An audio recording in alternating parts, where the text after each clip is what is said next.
Welcome. It's the Tuesday, October 15th, 2024 meeting of the Louisville City Council. Can I get a roll call? Mayor Pro Tem Dickinson. Here. Councilmember Fahey. Here. Mayor Lay. Here. Councilmember Bierman. Here. Councilmember Hoffner. Here. Councilmember Hamilton. Here. Councilmember Kern. Here. Okay, please join me in singing singing of the national anthem. No, sing the Pledge of Allegiance. I pledge allegiance to the flag of the United States of America, to the republic for which it stands, one nation, under God, indivisible, with liberty and justice for all. Thanks. Is there a motion to approve the agenda tonight? So moved. Second. All in favor? Aye. Any opposed? Okay. Our next section in the agenda is public items on I'm reading. I need to untie my tongue here. Public comments on items not on the agenda and items on the consent agenda.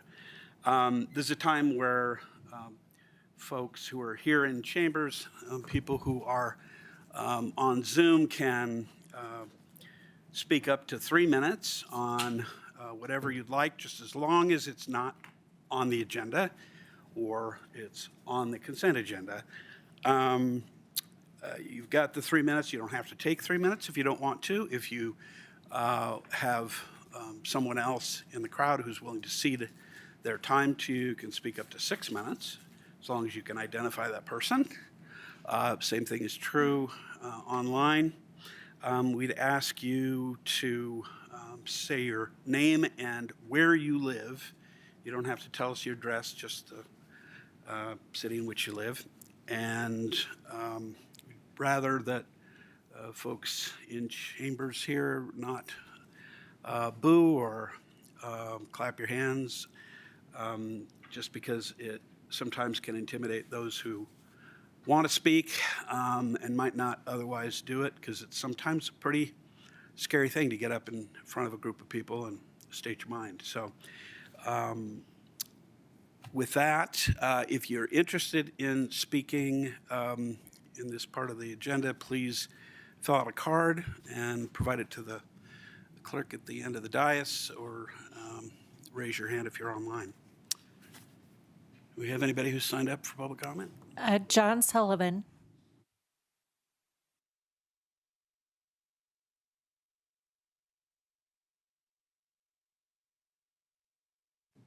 Thank you. Hello, good evening. My name is John Sullivan.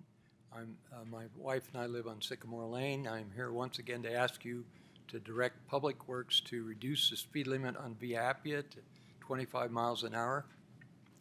Several months ago, you received an email from a constituent lamenting the problem in the morning with turning off of McCaslin onto Via Appia.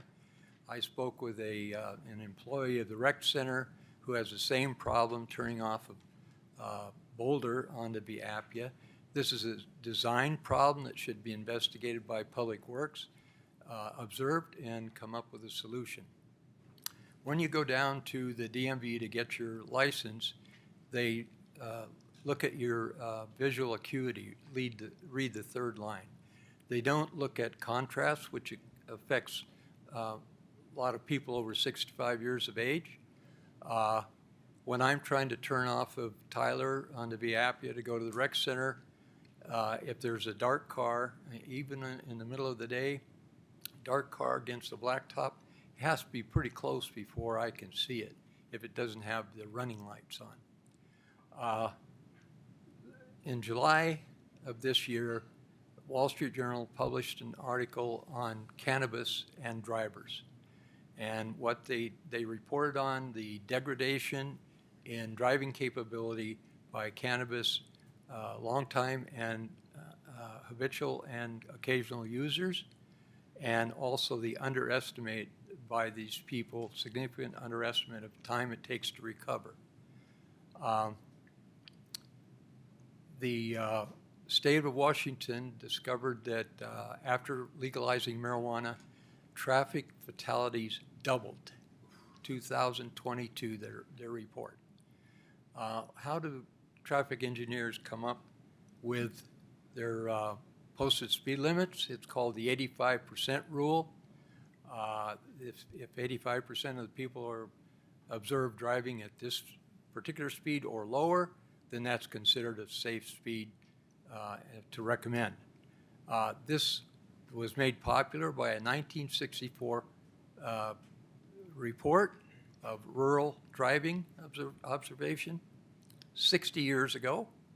It's now being challenged significantly, and UCLA, in fact, published an article entitled Speed Limits by Crowdsourcing. It's based on the assumption everybody knows the safe speed to drive, which seems to me the province of a psychologist and not a traffic engineer. Please don't let Public Works lead you to say that because it's the 85% rule is observed that should be the speed limit. Thank you very much.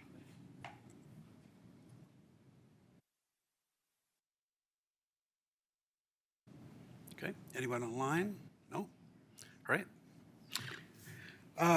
We are now at the consent agenda. Do we have a motion to approve the consent agenda? So moved. Yep, second. All in favor? Aye. Aye. Any opposed? Okay. We have decided to change our order of agenda a little bit.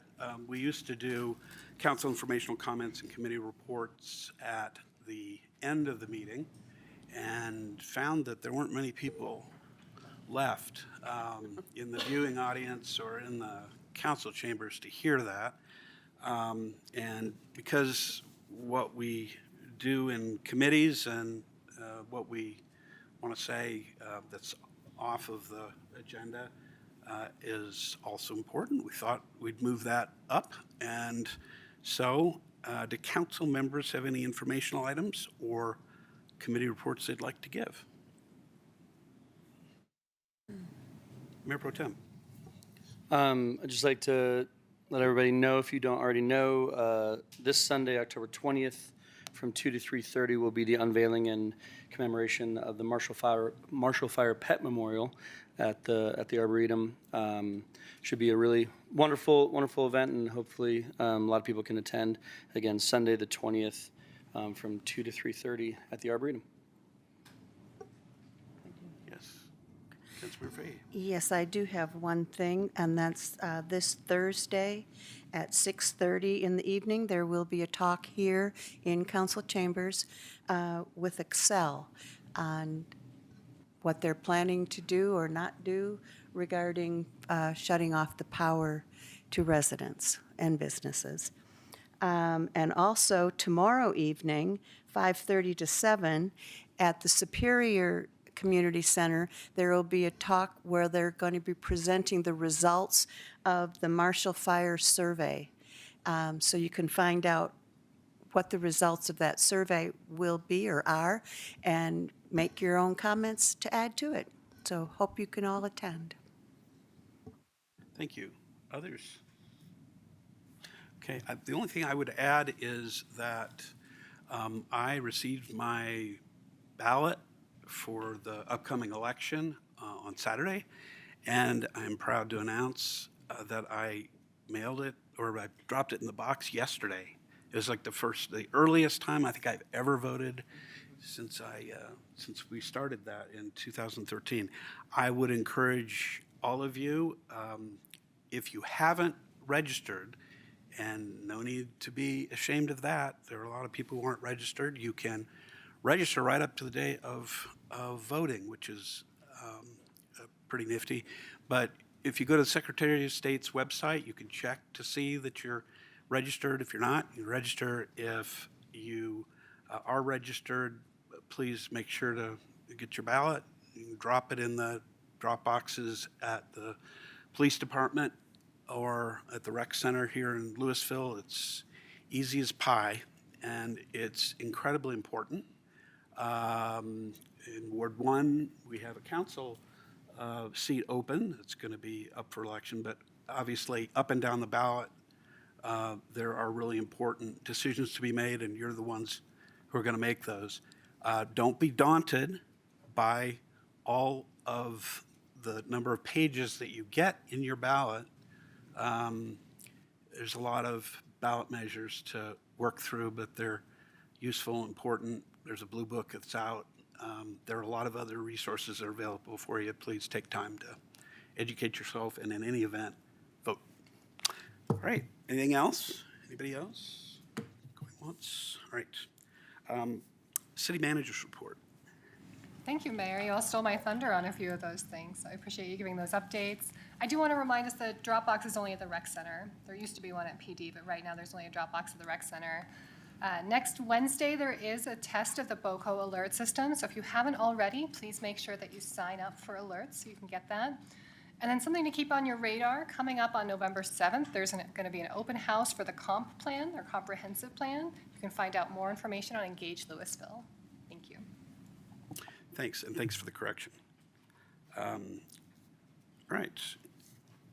First item of regular business is ordinance number 1884, series 2024, an ordinance adopting the City of Louisville Fire Hardening Code for structures. It's first reading and to set the public hearing for November 4th, 2024.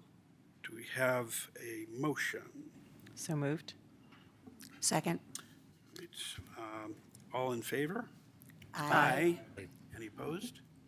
Okay, so that will be set for hearing on the 4th of November. Second item is ordinance number 1885, series 2024, an ordinance vacating an access easement located within the Outlot A of the Storage Tech Building 6 subdivision, first reading and set public hearing also on November 24th, or 4th, 2024. So moved. Second. All in favor? Aye. Any opposed? Okay. Next is resolution number 48, series 2024, approval of a planned unit development, PUD, final plat, planned unit development, and final plat for 15 single-family homes and 21 townhome units on a 3.69 acre parcel. And I would ask first for disclosures from any member of council. Any disclosures? None? Okay. Open the public hearing and give it to staff for a presentation. All right, good evening, Mayor and Councilors. Matt Post, Senior Planner on the Community Development Team. Tonight will be, the resolution rather before you tonight is resolution number 48, series 2024, recommending approval of a final subdivision plat and a final planned unit development for 15 single-family homes and 21 townhome units on a 3.6 acre parcel at 421 and 553 East Street. Public notice has been satisfied for this resolution. As stated, the development proposal includes 36 dwelling units consisting of 15 single-family homes and 21 townhome units with associated site improvements. The Planning Commission recommended approval of a preliminary PUD and plat for this project in October of last year, with the City Council approving the preliminary plat and PUD in November of last year. The applicant subsequently submitted a final PUD and plat for review, and that's what's before you this evening. The Planning Commission recommended approval of this final plat and PUD on July 11th of this year. No significant changes have been proposed by the applicant between the preliminary and final application. There are a few changes. I'll discuss that in subsequent slides, and the applicant will discuss as well. So the site is roughly 3.6 acres in size and consists currently of 2 unplatted properties that are accessed by East Street. The properties are bound on the north by Pine Street Plaza, on the west by the BNSF Railroad right-of-way, and then to the south by single-family dwellings zoned medium density residential. Again, that's directly south of the subject site. Currently, the property includes 10 single-family homes with various accessory structures that were originally built or relocated to the site between the 1900s and the 1960s. The City of Louisville Historic Preservation Commission approved the demolition of all these structures at 421 East Street on July 17th, 2023, and at 533 East Street on July 24th of 2023. So the proposal also includes a subdivision, which would create 36 residential lots for the for sale and fee simple sale of these units, and 8 outlots. Again, those 36 residential lots include 15 single-family homes and 21 townhomes. The 15 single-family homes are arranged on the north and south sides of the site, the townhomes internal to the site. The townhomes range in size from about 1,800 square feet to 3,700 square feet. And the outlots, which are labeled A through H on the plat, contain private roadways, parking areas, common open space, utilities, and drainage areas. Those outlots or maintenance responsibilities, rather, of those outlots would be prescribed to an owners association, which would be required under state law for this particular development. The easternmost side of the plat has a right-of-way dedication directly adjacent to East Street. That would allow for the construction of a detached sidewalk at this site. The 15% public land dedication required under section 1616.060 of the municipal code is proposed as a fee in lieu per subsection B2. We'll discuss this in further slides, but this request was approved in the preliminary process as well in 2023. Drainage access and utility easements are proposed on outlots A and C, as well as the front and rear of the single-family lots, and details of the proposed easements can be found on sheets 4 and 5 in the packet. So part of the subdivision plat includes requests for modifications from the applicant. The first modification is for block length of 193 feet between intersections instead of 400 feet. Subdivision requirements actually institute a 400-foot block length requirement. The applicant is requesting a modification to allow a 193-foot access between blocks. Other modifications relate directly to lot depth and frontage. And so as highlighted here on lot 17, the applicants are requesting a lot width minimum of 19 feet instead of 50 feet. So again, our subdivision ordinance is actually instituting a lot width minimum. And then a depth to width ratio of 5.2 instead of 2.5. The modification criteria we'll discuss later in the presentation as well. The actual PUD, again, proposes those 36 dwelling units. You can see the distribution of unit types presented on this exhibit. Yellow would be the single-family homes on the north and south side. Internal to the site, blue, those would be the townhomes. 26-foot wide private drive loops through the site and provides access to parking spaces and attached and detached garages.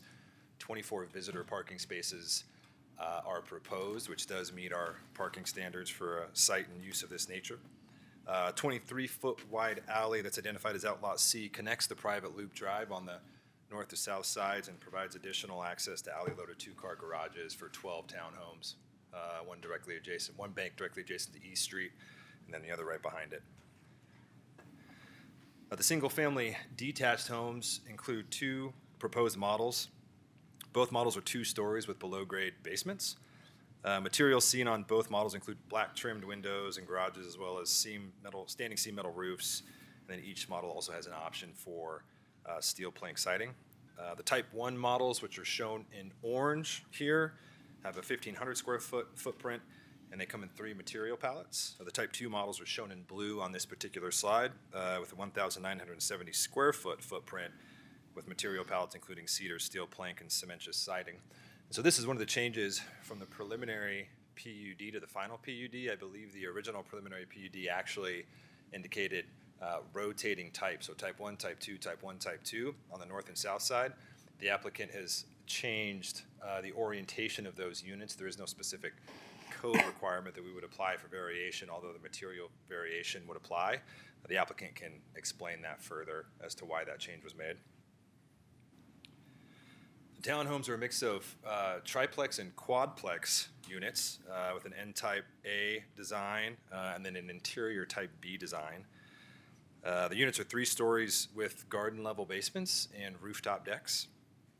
The Type A units have a relatively simple form with a gable roof, while the Type B units are proposed as flat roof products. Garages are also simple forms, again, with flat roofs and parapets. Some are attached, some are detached. Most of these will be detached. Materials match those seen in the detached family homes. The site is landscaped, providing various shrubs, grasses, perennials that are all low water and or indigenous. A variety of trees and rock mulch are provided along the entire site. The site also includes public street improvements, so you can see the street trees proposed directly adjacent to East Street. The outlots are designed with native rain mixes and additional low water plantings. A 5,223 square foot common open space is provided on Outlot B, as shown in blue, and 12 of the townhomes directly front that open space. Outlots D and F, shown in green, contain the drainage and detention ponds with, again, rain gardens and terraced walls. A traffic impact study was submitted for this project. A 2025 conditions table is provided that shows that full build-out, all intersections near the development will maintain a level of C service or better. A level of service of D or better is considered acceptable. If we have a level of service of F, that's considered unacceptable or failing. So all intersections directly adjacent based on the traffic study will continue to operate at an acceptable level of service with full build-out.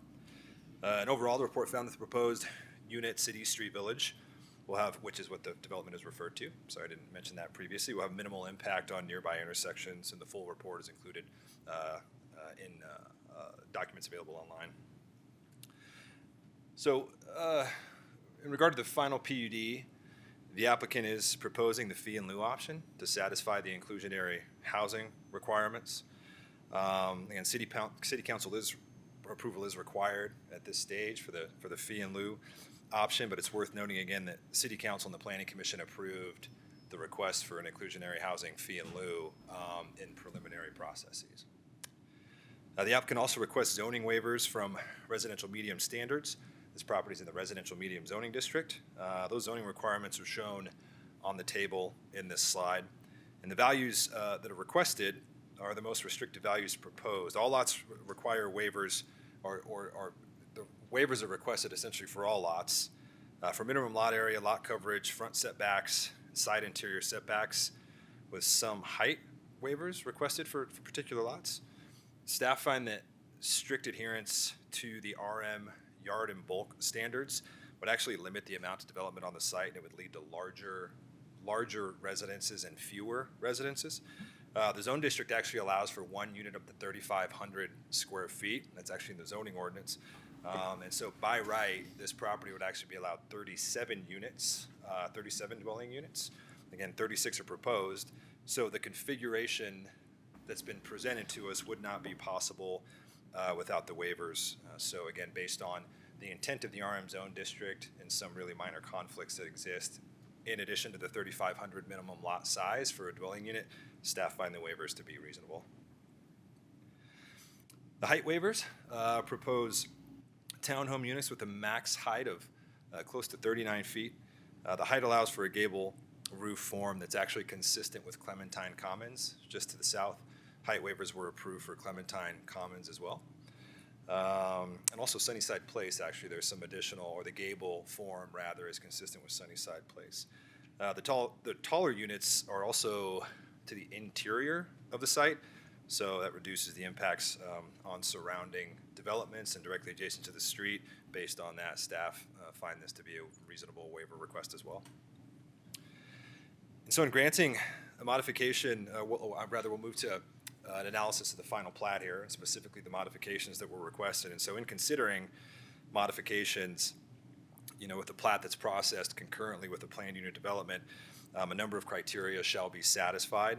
And a full analysis is in the staff report, but staff find that the modifications will allow for greater circulation and mimic nearby development patterns and also be more in line with the RM zone district standards. They'll provide a greater variety and choice of design for housing. The modification will allow for functional open space and private yards. Actually, there's individual yards proposed for the townhomes and the single-family homes. And the alternative would actually provide for fewer units on site and larger units on site. So again, this modification allows for more units and a more variety of housing types. And then again, this with the modifications, the proposed dwelling unit count does still meet the residential medium density zone district standards. And so staff find that the final plat is in conformance with Title 16 with the requested modifications. The fee in lieu for public land was also requested with this particular application. Again, that was improved as part of the preliminary process. Based on additional information I was able to find, staff feel that based on the open space that was provided and the fact that there were additional yards for each of the individual uses, that this was an acceptable determination. Again, this was presented in that preliminary plat and PUD process as well.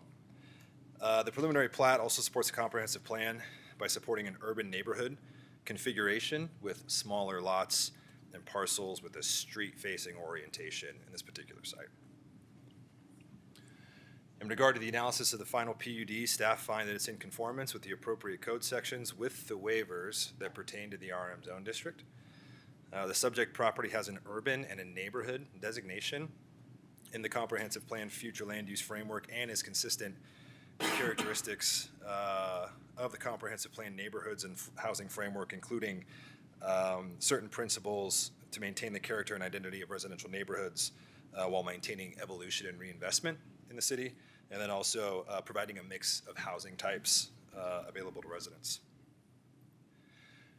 So based on the information provided, staff recommend approval of resolution number 48, series 2024, recommending approval of a final subdivision plat and final planned unit development for 15 single-family homes, 21 townhomes on a 3.6 acre parcel at 421 and 533 East Street, and the Planning Commission recommended approval of this final plat and PUD on July 11th, 2024. And with that, happy to answer any questions. We've got an applicant presentation tonight. Why don't we do that first, and then we can ask questions of all of you.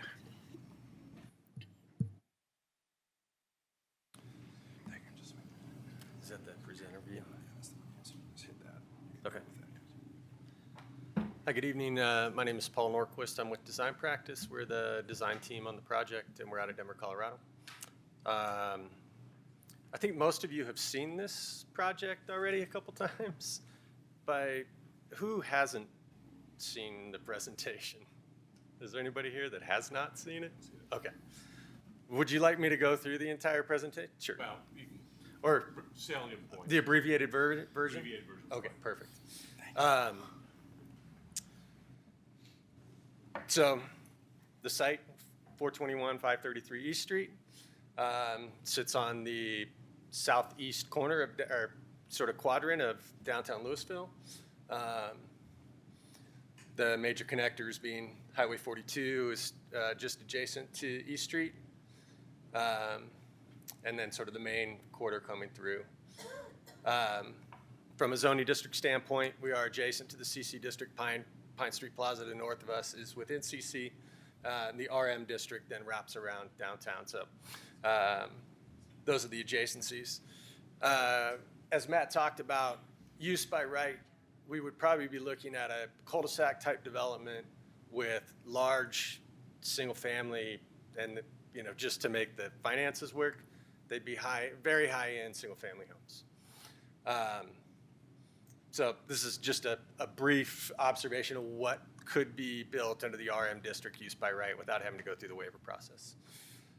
Early in the process, we were actually speaking with some folks who were considering investing in Pine Street Plaza.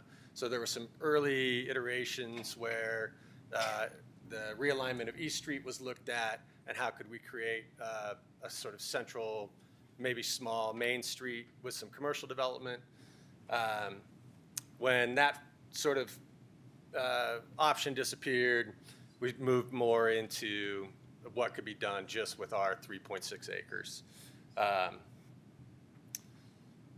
As Matt talked about, the comprehensive plan is looking for higher density within the walkable distance to the city quarter. The project provides more rooftops or doors in a walkable space. And as Matt stated, we would be allowed, if without with waivers, obviously 37 units at 3,500 square foot per unit. We're proposing 36. It's close to that number, but it's within that. That's one waiver that we're not asking for, is a density waiver at this point. Matt also mentioned the neighboring developments, Sunnyside and Clementine, very similar in scope to what we're proposing. save for they are all attached dwelling, whereas our project does have some detached single family involved with it. You can see from this slide, actually our site is very similar in size to Clementine. The one thing that we have that Clementine has that we don't have is Clementine had the option of off-site detention in that sort of pork chops site space between East Street and 42. We've had to keep our detention on site. Again, similar in Sunnyside, it's sort of a similar mix of drive aisle, building footprint, open space, and a majority of, a lot of it being detention, a lot of open space being detention related. We did do a number of neighborhood meetings and reached out to adjacent neighbors, met with people privately, either on phone or just via email conversation. And there was a pretty decent neighbor support from the surrounding neighbors for the project. In the process, the housing study came out for Louisville. You guys are all probably familiar with that. I think the project is looking at addressing the housing needs.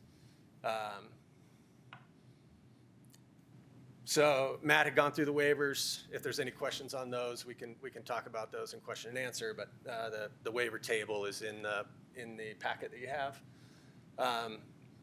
This is an overall view of the site with north being sort of to the right, and Pine Street Plaza would then be to the right. The townhomes, as Matt mentioned, which are the taller units, are situated in the middle of the site. The single-family homes to the north and the south are well under the height requirement, giving us sort of a, I guess, so we're not affecting the neighbors from a height perspective. Knowing that the height restrictions to Pine Street Plaza to the north, if they ever should build out, could be much taller than what we're showing. So that's a reiteration. And Matt had said we have two single-family types. The single-family type 1, which is a smaller footprint, attached garage, has it's 2,400 square feet above grade. That's our 1,500 square foot footprint. This is a fairly typical home with attached garage where the kitchen, dining, services are on the main floor and bedroom living level is above. There will be an option to finish the basement, which is just below the living space there. One of the changes from preliminary to the final PUD is in the single-family type 2. We'd always intended these a bit to be either accessible or aging in place type homes. And one thing we had noticed on our original design was we were having a hard time getting rid of the steps that were required to enter the front door. So in the change, we pushed these units down lower. So they're actually, the height is less than we had originally shown.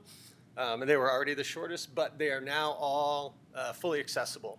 The beauty of these is they have full main floor living. So if there's somebody with ambulatory issues or aging in place, there's primary bedroom, bathroom, kitchen, dining, laundry is all on the main level.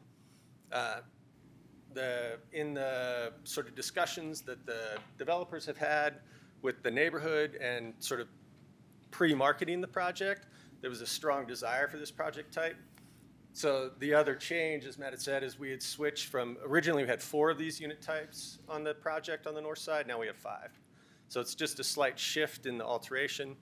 So there's 1 more of this single family type and 1 less of the other. The townhomes. This is also where we're a little bit different than the other product that is out here. These are really what would be considered a row home. They are not tuck under garages. All of the garages in the townhomes are detached. What that allows for is we're not eliminating sort of a back end of the townhome that can't have light because of the garage piece. So all of our units will have light from the back into the garden level. And this is where it gets a little bit interesting, is that they are all designed should the zoning code change to allow for ADU units, that the end unit basements could be easily converted to a lock-off apartment. I know they're not going to be permitted that way right now, but we have designed them in such a way that in future case, that would be available. And that is what you're seeing on the right, is an alternate version of the basement garden level unit of the townhomes. It is also why the townhomes are a little taller. We raised the main level up to allow the garden levels to be actual garden levels and not basements. If they were to move to apartments, they would get better natural daylight.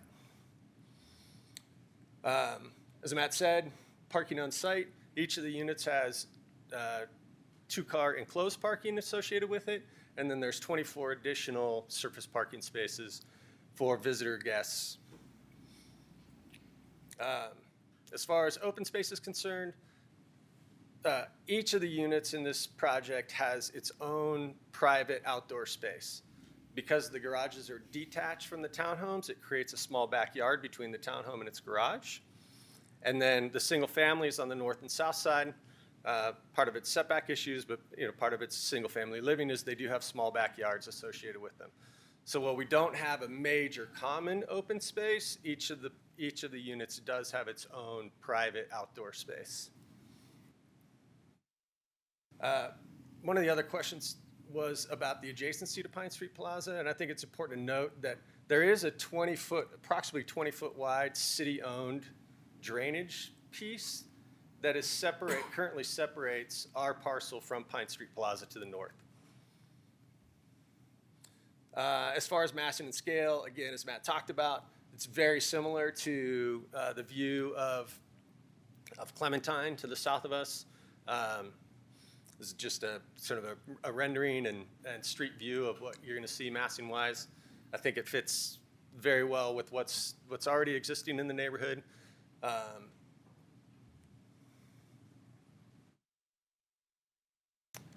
And Jesse is here from the development team, but just to give you a little background, we've been working with Jesse for about 8 years now. They've also worked with other designers in the area, but they have done quite a few infill development projects throughout the metro region. So they're fairly familiar with the product type and the townhome type and single-family development. So I'm sure he's happy to answer any other questions regarding that. That's it in a nutshell very quickly, so I think we're open for questions at this point. Okay, why don't we give you a little bit of a rest for a second and see if there's any questions that council members have for staff. Yes, Mayor Pro Tem. Matt, if you have it at your fingertips, just trying to understand if we know the actual amounts for the fee in lieu for public land and the fee in lieu for affordable housing, what kind of money are we talking on each of those? Yeah, public land dedication would amount to 15% of an appraised value. So if the applicant did submit a recent appraisal, that would amount to $470,000 as the land was recently appraised. So that would be 15% of the property. As for 4.7.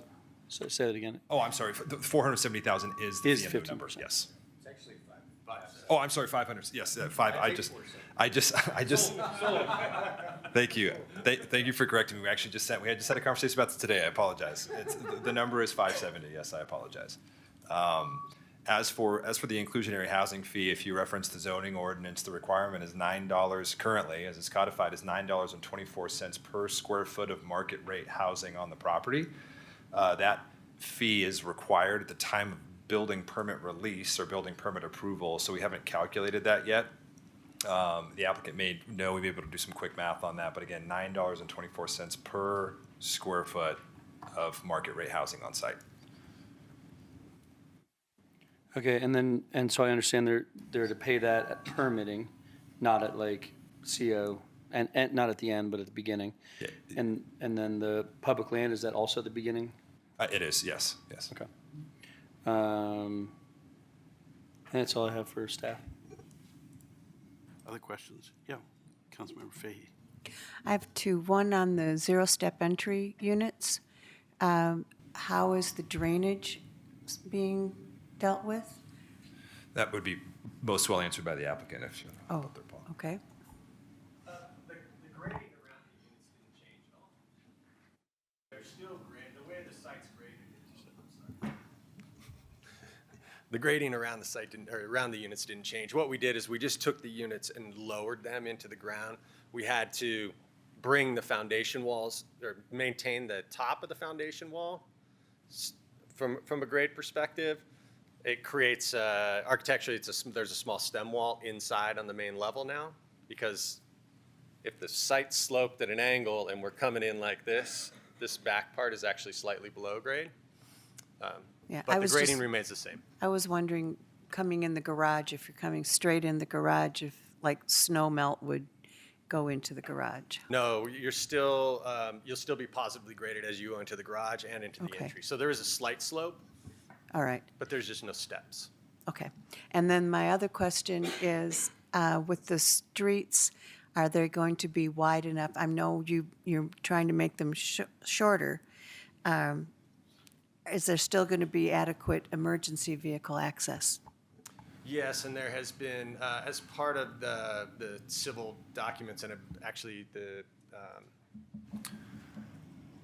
it's in the PUD, I believe, right? Yeah, so the fire department would require a minimum width Yeah. of 20 feet through the site. And so obviously the fire department's a referral for us on this project. We wouldn't bring it forward without their approval. So Okay. the civil construction documents would reflect that as does the PUD. All right, Yeah, thank you. there's diagrams that show the turning radius for the fire apparatus. Okay, Yep. thank you.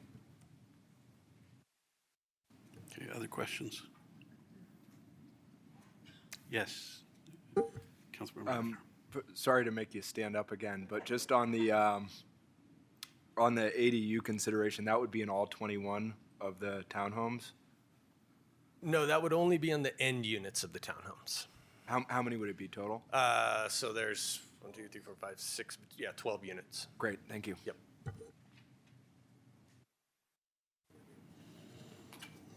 All right. Any other questions? All right, let's take some public comment. Do we have anybody signed up for public comment on this? Okay. Going once, going twice? All right, then let's come back to council discussion. Yeah. Sorry, I thought we were doing staff and then applicant, but one question I have for the applicant.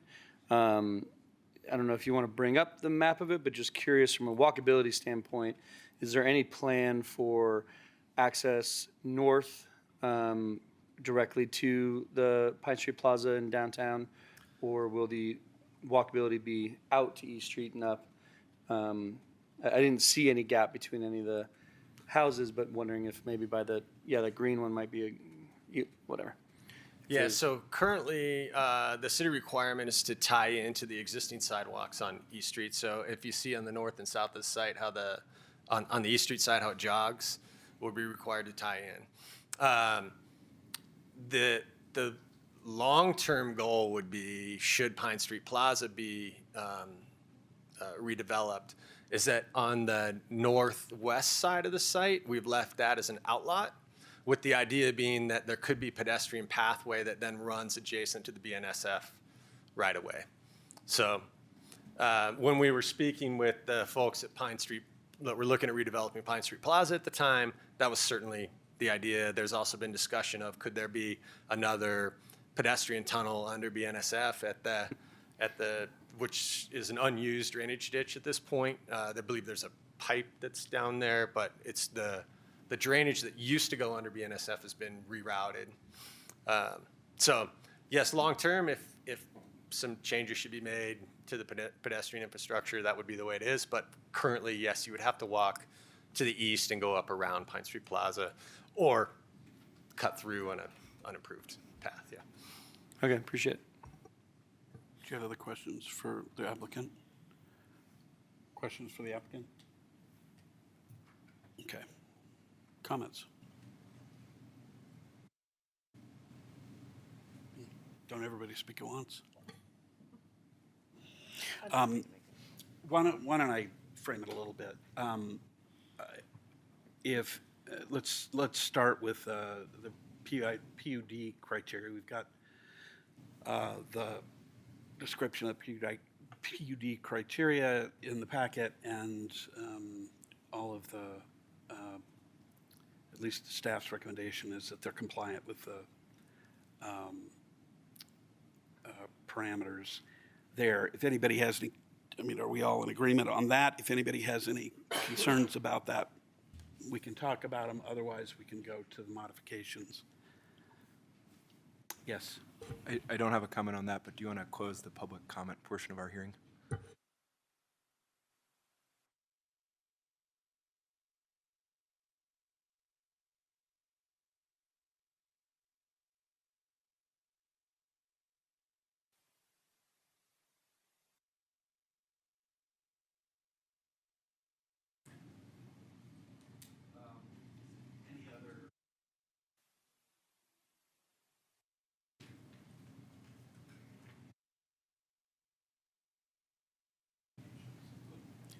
Let's talk a little bit about the modifications.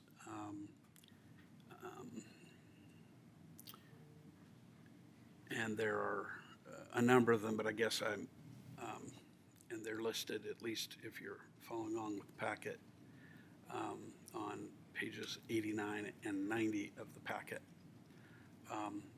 And as well as the inclusionary zoning piece, I mean, if there's any comment on that.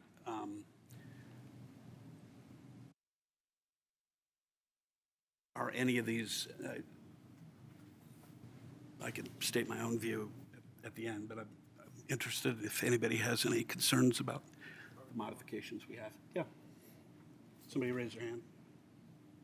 No? Barbara wanted to. I can go for that. Please. Yeah, I mean, generally, I see almost every single one of the, the variations or the requests for, I'm getting my vocabulary wrong, but waiver requests are mostly around density, right? Just like, making the lot bigger, filling the lot, less setbacks, all those things. Like, it's all basically for the same purpose, which is, a higher quantity of smaller units.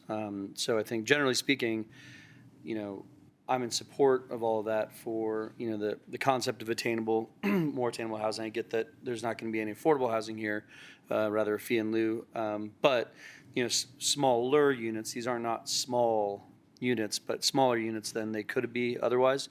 And I think that's, we talked a lot about our code, and we're looking at that through the comp plan and through all sorts of other things. And I think this is an area where, the real question is, why does someone need so many waivers to build what it is we're, I think, wanting people to build in an area like this, right? So I think it matches the intent. I think it matches what we're looking to get here, which is a high quantity of smaller units in a more dense feel in this downtown, residential medium area. So I'm fine with with all those. I don't really have an issue.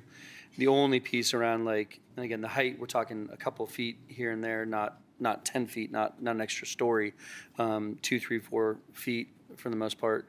But there's that thing, the idea of it, the height is in the center, but it's right front and center, right? Those first 7 townhomes right at East Street are, I think, some of the tallest buildings. So they're in the center of the complex, north to south, but they're right at the front of the complex when it comes to, like, driving by and looking at it. So I may have, otherwise preferred those to be a little bit lower, but generally I'm not trying to stop the whole project for 3 feet. Again, if they were asking for an extra story, 10 feet, 12 feet, that would be a different issue for me. But this seems more about style of the buildings, not necessarily about,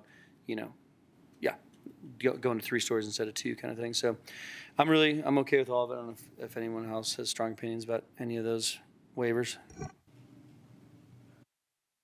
Probably should have mentioned at the beginning, I mean, those are modifications to the final plat, just to zip through the criteria for the main final plat. It's whether the plat conforms to all the requirements of Title 16, whether the approval of the plat will be consistent with the city's comprehensive plan, applicable zoning requirements, and applicable federal, state, and city laws, and then finally, whether the proposed subdivision will promote the purposes set forth in 16.04.020 of this code and comply with the standards set forth in Chapter 1616.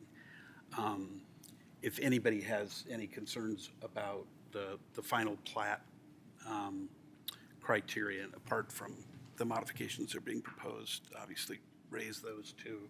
I'm comfortable with both the proposal or the final as being consistent with the final plat criterion, meeting those, and the modifications, the justifications for those strike me as eminently reasonable.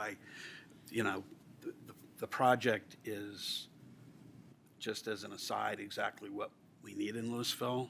I think. Sure. Sure. Okay. The project is exactly what we need in Louisville. And the flexibility of those 12 units to accommodate ADUs, I think, is a great piece. I think that especially the desire to try to bring light to the various buildings and how you've managed to revise your plan to include that. I think those are all pretty laudable, just as an aside. Other comments that folks have? Are we comfortable? Yeah, go ahead, Councilmember Haff. I'll just agree with what's been said. I think it's a great project. I was hoping all of the townhomes would have ADU conversion in the basements, but I'll settle for 12. And I think that still gives us quite a lot of units on a small piece of land, and remarkable job. Can't wait to see it built. Yeah. Other comments? Okay. This is exactly what you see when we're trying to create something other than a whole bunch of very expensive single-family homes. And I think I think what you're hearing from the council is a lot of agreement on how to do that kind of development. We appreciate it. All right, now close the public hearing. Is there a motion on resolution number 48? I can move. I move that we pass resolution 48, series 2024, approval of a final plan unit development and final plat for 15 single-family homes and 21 townhome units on a 3.69 acre parcel. Second. Okay, can we take a roll call, please? Mayor Pro Tem Dickinson. Yes. Councilmember Hoffner. Yes. Mayor Lay. Yes. Councilmember Fahey. Yes. Councilmember Kern. Yes. Councilmember Beerman. Yes. Councilmember Hamilton. Yes. Passes. Passes. All right, thank you very much.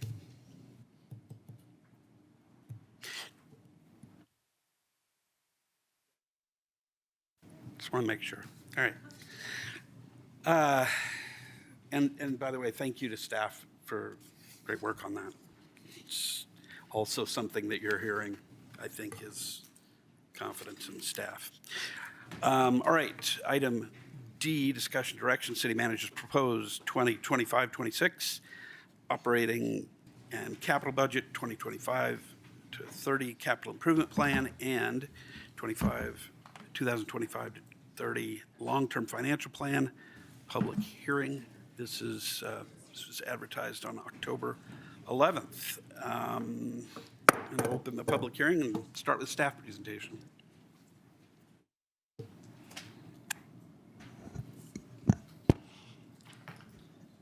Good evening. Good evening, Mayor, City Council.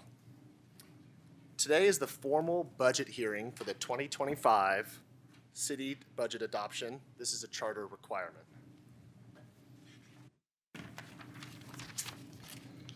Today's agenda. We'll start with council priorities used in developing our biennial budget and CIP program. Next, we'll display a timeline of all budget meetings to date and looking forward. We'll revisit each budget meeting, what was covered, changes made, and feedback received. I'll highlight the changes since October 1st's budget presentation. I'll present the latest long-term financial forecasts and our next steps in adopting our budget and CIP plan.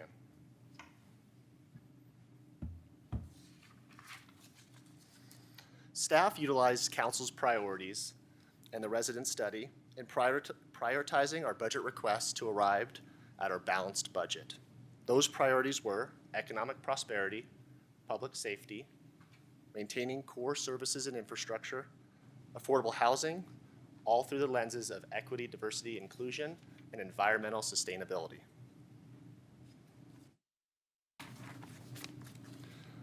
This slide outlines all of the work and meetings held today on our budget development. We are there. We are here Tuesday, October 15th. We've had 6 meetings. This is our 7th. Over the next few slides, we'll revisit each of these meetings, and I'll summarize each presentation, the then current status of the budget, feedback received, and highlight changes and revisions along the way. Really a roadmap to today. Starting with the budget retreat on July 24th. At that time, our initial 2025 citywide budget had a gap of $28.8 million. This did include one-time and capital requests. Our 2025 general fund gap at that time was $7 million or 5.3 net of operational turnback. At the retreat, we covered the biennial budget process, financial policies, and budget guidelines.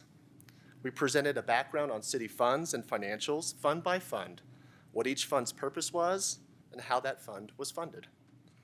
We presented all departmental personnel expansion requests. This was nearly 18 FTEs, 10.5 in the general fund, and 7.25 in others. This was for 2025. We presented all general fund operational expansion requests, sorted by one-time and ongoing. The preliminary CIP plan was presented. The total was $273 million at that time. Initial fund financial forecasts through 2026 were presented, along with a deep discussion around parks and the impacts of Measure 2C. And lastly, we covered significant fiscal and policy issues. Those were the general trend of expenses outpacing revenues, increasing personnel costs, new and existing, slowing projected sales tax and property tax growth, the significant amount of CIP requests and needs, the significant amount of department operational expansion requests, and again, fiscal impacts to the Parks Fund. At the August 15th Finance Committee meeting, we started with a general fund gap of 7.3, 5.3 net of turnback. Revenues were refined. We increased them by $1.2 million since the budget retreat. This was largely driven by sales tax, franchise tax, permits, and interest. Expenses were refined or reduced. We removed all general fund personnel and certain operational expansion requests. At that time, the general fund imbalance was $500,000. For parks, direction was given to shift a refined list of capital projects from the fund into the capital fund, along with the vehicle replacement program. For the capital fund, paving was reduced at the time. The affordable housing set-aside was removed, along with solar. These items were later restored and added back later in the budget process. At the September 3rd budget special meeting, council requested additional information that was provided: wage and sales tax growth, city FTE count over population, and general fund fees. The general fund was presented as structurally balanced in 2025. Revenues were refined further, an additional $200,000 to $1.4 million higher than the budget retreat. And expenditure changes were made also, some of which were as follows. Market merits held flat to 2024 level, and we made adjustments to health insurance premiums. Adjustments to city manager compensation, HR recruiting costs, website and IT licenses. We shifted community development credit card fees towards applicants, and an allocation of certain software costs to utilities. This resulted in a general fund gap of $6,000. This does exclude one-time expenses.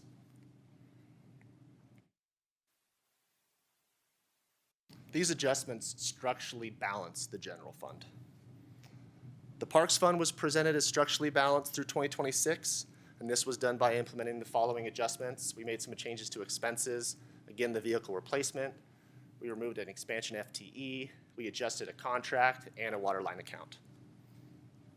The capital projects fund was balanced through 2026. Again, this restored the affordable housing set aside and paving to $5 million. At the September 19th Finance Committee meeting, the general fund again was presented as structurally balanced for 2025 and balanced in 2026. We presented the long-term forecast through 2030, and we revisited one-time funded expenses in 25 and 26.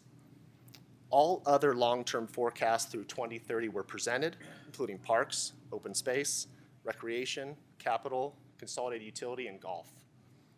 The latest revenue projections were presented. The CIP program was presented, and we highlighted the city's EDI efforts. At the September 24th Finance Committee meeting, at this point, all of our operational budgets were balanced. The goal of this meeting was to focus our efforts on the latest CIP program. At that meeting, the following adjustments were proposed by the committee. Via Appia pedestrian safety project was added back to 25 and 26. Some parks projects were refined or removed. The park course was shifted to the unfunded list. Volleyball to pickleball conversion was shifted to the unfunded list. We refined multi-use fields at Clio Mudrock, and we refined the cemetery long-term planned. Within the rec fund, there was discussion around studio upgrades for hybrid fitness classes and discussion around the affordable housing set aside. Ultimately, the $2 million was maintained within the CIP program. Earlier this month, on October 1st, we highlighted again the council's priorities, our major revenue drivers, the general fund, including one-time funded requests and our citywide EDI efforts, all of our other long-term forecasts, and our CIP program. At that time, we sought and received direction on hybrid fitness programming. Summary of changes since October 1st. Based on feedback provided at October 1st budget presentation, staff added the studio upgrades for hybrid fitness classes, capital project to the CIP program, funded by and within the recreation fund. By policy, we run long-term forecasts on all of our major funds. No changes have been made to 2025 or 2026, but staff did diligently go through 27 through 30 assumptions, and some models have changed since October 1st. I will now run through the latest long-term financial forecasts for all funds. Table setting here, the blue bar are revenues, the red bar are expenses, the green bar is fund balance at the end of the year. The orange line along the bottom is the 15% minimum operational reserve for the general fund. The dotted line is now the 25% operational reserve. I'd like to highlight that the general fund is structurally balanced in 2025 and balanced in 2026, and that we are projected to maintain both the minimum and the target throughout this model.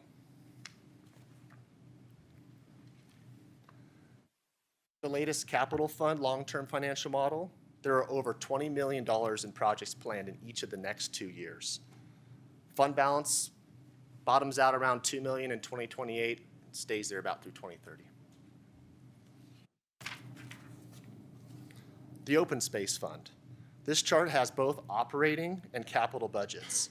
It adheres to the council's financial policy of earmarking a percentage of the incremental tax growth for acquisition funding. This one has a few more colors, so I'll go through that right now. The blue bar is red. The blue. Oh, would disagree Pause. with that. You can't fool me. The blue bar is revenues. The red bars are expenses. The deeper red are capital expenses. The purple is the acquisition reserve annually and then accumulating in fund balance. And again, the green bar is fund balance. So you can see here throughout this forecast, it's adhering to both policies, the minimum operational reserve, which is 15% in this fund, and setting aside an acquisition reserve. By 2030, it's about 2.2, 2.3 million. The Parks Fund. This fund does not contain capital expenditures. Again, refined capital projects and the vehicle replacement program have been shifted to the capital fund. This fund is projected to adhere to financial policies through 2027.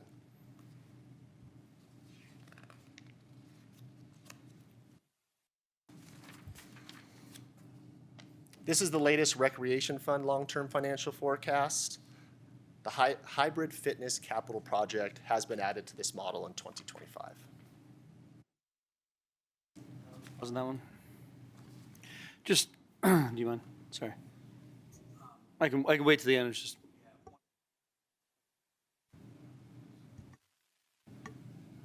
Thank you, Mayor. I just have a handful more slides. I'll get through it.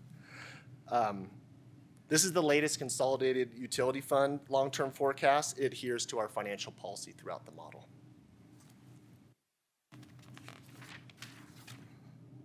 The Gulf Fund also adheres to financial policies throughout the model with reserves in 2030 projected at 1.1 million. Our next steps. Today was the public hearing, and our next steps towards budget adoption are on November 4th. My apologies, November 4th, where you'll be presented 3 resolutions: a resolution adopting the budget, a resolution appropriating the funds, and a resolution levying property tax via mill levies. I'd like to thank you for your time this evening. Our next scheduled budget meeting is for adoption Monday, November 4th. Staff is happy to answer any questions you may have. Thanks, Director. Mayor Pro Tem, would you like to actually? Yeah, if you would mind going back to that rec fund. I've had this question answered before, and I can't retain it. And so if you wouldn't mind for public and myself, the white dotted line is the target line for, like, basically because of renewal and replacement, right? We want to have a lot of money to be able to replace all the equipment we have. What's odd to me is I would imagine that to sort of flatten over time. Like, we start replacing things and spending money. Why does the line just keep going up over time to get to all the ways at $6 million?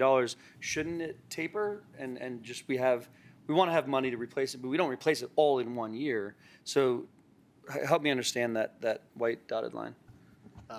Pro Tem through the mayor.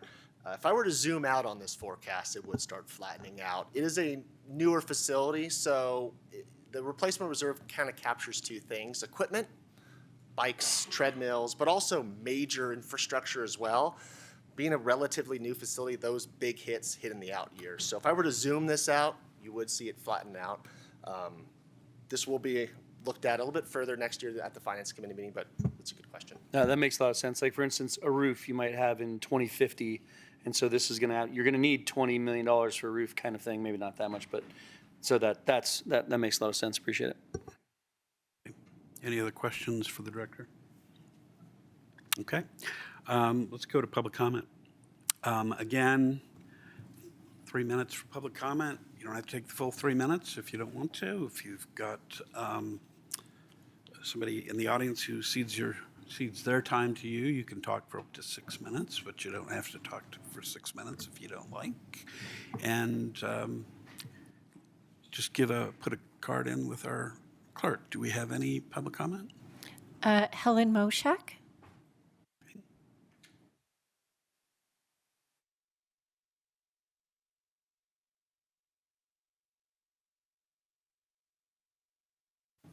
Thanks.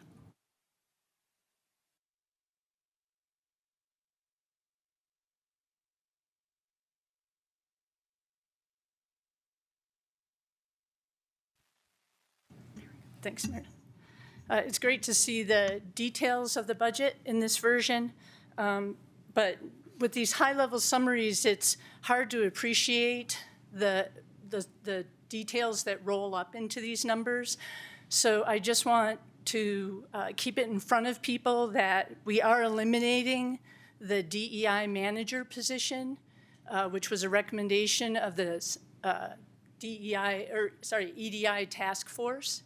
That's a savings of $117,000 in a $30 million budget, and it was a recommendation of the task force along with setting up a permanent EDI commission. And I'm going to keep advocating for that and trying to get the word out so that folks can appreciate that instead of taking steps forward, we're taking some steps backward. I know the council and staff made an effort to put $50,000 into the EDI budget for 2025, but it's gone again in 2026. So I just want to stress that Band-Aids are not going to fix EDI.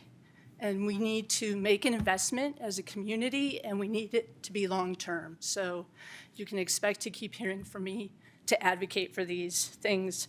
I'm also a member of the Louisville Open Space Advocates Group, and I was drilling down on some of the numbers. I'll write up a detailed email to you folks. Just wanted to point out that, you know, with the old fund, that was the combined sales tax fund, it looks like when cleaning out that fund from in 2024, 1.1 million was allocated for parks, and roughly half, 613,000, was allocated for open space. So we took a big chunk for parks and a smaller chunk for open space. We're continuing the annual general fund transfer to parks for $1 million a year with 0 to open space. The capital projects for parks are no longer expected to be paid out of the sales tax fund for parks. They're being moved to the general fund. In 2025, that's $700,000, and planning for $2.4 million in 2026, and it's 0 for open space out of the general fund capital project account. So the open space capital projects remain in the sales tax fund. I'm really glad that we set up the sales tax structure so that half of it goes to open space and half of it goes to parks, and that those are in separate funds. Because when we were on the task force, I was a member of that as a 14-year member on the Open Space Advisory Board. We were told that the city spends half of the money on open space and half of the money on parks. And unless this is a brand new trend where there's a huge amount of spending going to parks and less going to open space, I think it's really good that we walled off these funds so that open space can get the funding that it needs in order to preserve these beautiful assets and programs that we have for our city. When you look at the unfunded projects for the next 6 years out, for parks, it adds up to $7.3 million. For open space, it adds up to $700,000, 10 times less. And I think that that really reflects on the fact that we think small, we think slow, we think cheap when it comes to open space. And that's a trend that we've had in place almost for decades, that we acquire and then we don't think about how do we maintain, how do we invest, how do we get the value of these tremendous assets. You know, we're responsible for partnering or owning over 2,000 acres in the city. We have over 30 miles of trails, and we're not thinking big enough, and we're not making the investment. And I absolutely believe that parks is one of the most beautiful assets the city has. It's an engineered environment. It needs a lot of care. We're looking at things like synthetic turf, in some areas natural turf, new courts, wonderful things that help the mental health and physical health of our community. But open space is also a really key part of our environment, and we need to be making that same level of investment. We need to have that same attitude. Please listen to OSAB. They have great ideas about capital projects and programs that we should be rolling out to support our open space program, and you'll be hearing more from us. Thanks. Thanks, Helen. Any other public comment?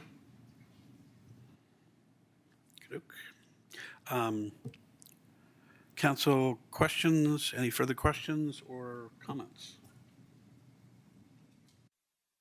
One thing just for the public, we've talked about budget issues, as the director said, in a whole variety of venues for many months. And so we are more familiar with the spending, and I've kind of hashed out a lot of ideas and thoughts, and worked with staff, and staff has worked very, very hard on this budget. It's been a huge undertaking, and we really appreciate it. The fact that we don't have a lot to say right now is only indicative of how much work has gone into this so far, and I think hopefully when we get to November 4th, a vote and passage of this. If we don't have anything more, I'm not sure there's any direction except full steam ahead to November 4th. And thank you for everybody. Did you have a comment? Yes, Councilmember Hamilton. Just quick comment. Again, thank you for all the work the staff has done. Chair of the Finance Committee and my partner, Councilmember Kern, on the Finance Committee. I'm happy where we're at. A lot of work has gone into that from everyone. I just want to make sure that we don't lose sight of some of the long-term projections for these funds, which I find concerning. I will not name specific funds because there's different concerns for different funds, but I think it's really important as we move forward with this biannual budget that we don't lose sight of keeping healthy reserves long-term, especially when some of these projects are so expensive. One big project could take that reserve down to zero very quickly. So good where we're at now. Let's just not lose sight of long-term as well. Any other comments? All right.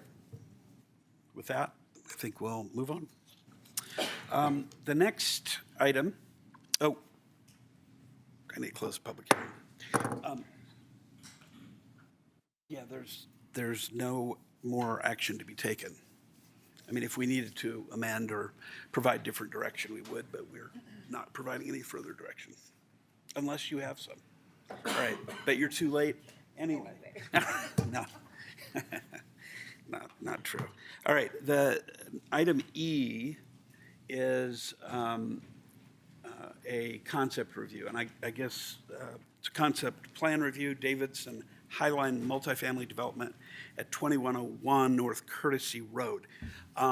Before we undertake this, I guess I want to just do a little bit of a kind of an explanation or sort of frame a little bit of this, because concept plan is new. We've only had a couple, we've had very few of them so far. We're hoping that this is something that applicants can use to introduce the projects to the community and get a little bit of initial feedback. But I'm actually going to read a description which I think is quite good from the staff. The concept plan review process was adopted by the City Council in October of 2023. The purpose of the concept plan review is to provide an opportunity for an applicant to solicit comments from the City Council in the early stages of development review process on relevant existing plans, policies, and ordinances relating to the proposal. Such a concept plan review occurs prior to preparing a final land use application that would be evaluated by the Planning Commission and City Council at future public hearings. The City Council is not required to provide specific feedback on a concept plan application, and a consensus or majority vote will not be taken. All comments provided by the City Council are advisory in nature and are not binding on the City Council. No other boards or commissions have commented on or reviewed this proposal. Staff will not provide an analysis or recommendations of the proposal as it relates to policy or code compliance, but will provide guidance on which policy or code provisions will be relevant to a future, more in-depth review and an initial identification of key issues. If the applicant chooses to move forward with this concept plan review, future opportunities for public input and hearings will come with a final land use application. City staff will conduct a more in-depth review of the proposal. Nothing in this concept plan review should be considered a city staff recommendation on any aspect of the proposal.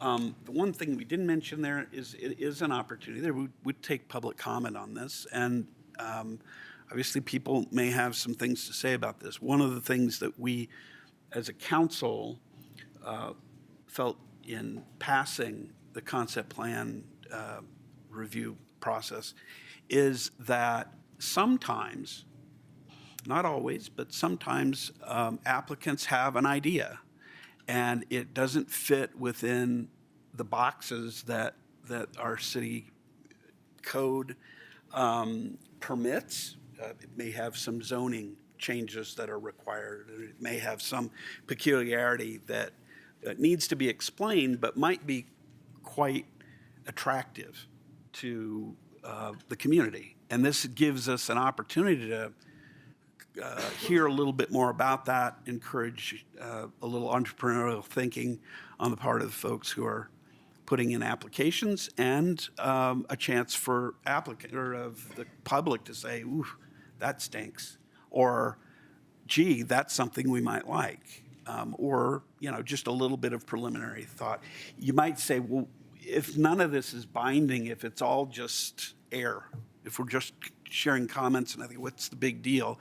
And our understanding from hearing people who do applications like this is that they often get ideas from it. They often get a certain sense of what the community is thinking about how project is set up. They may have suggestions to us, and we may think of things to ask that will help that.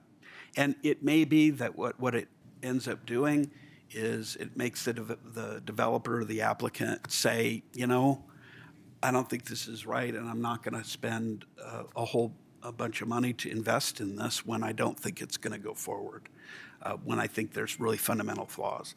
So all of those kinds of things are the reason why we have this process, and it's worth sort of reminding ourselves of that because it's new and because it may be kind of a weird animal to have to work with. So with that, staff have presentation.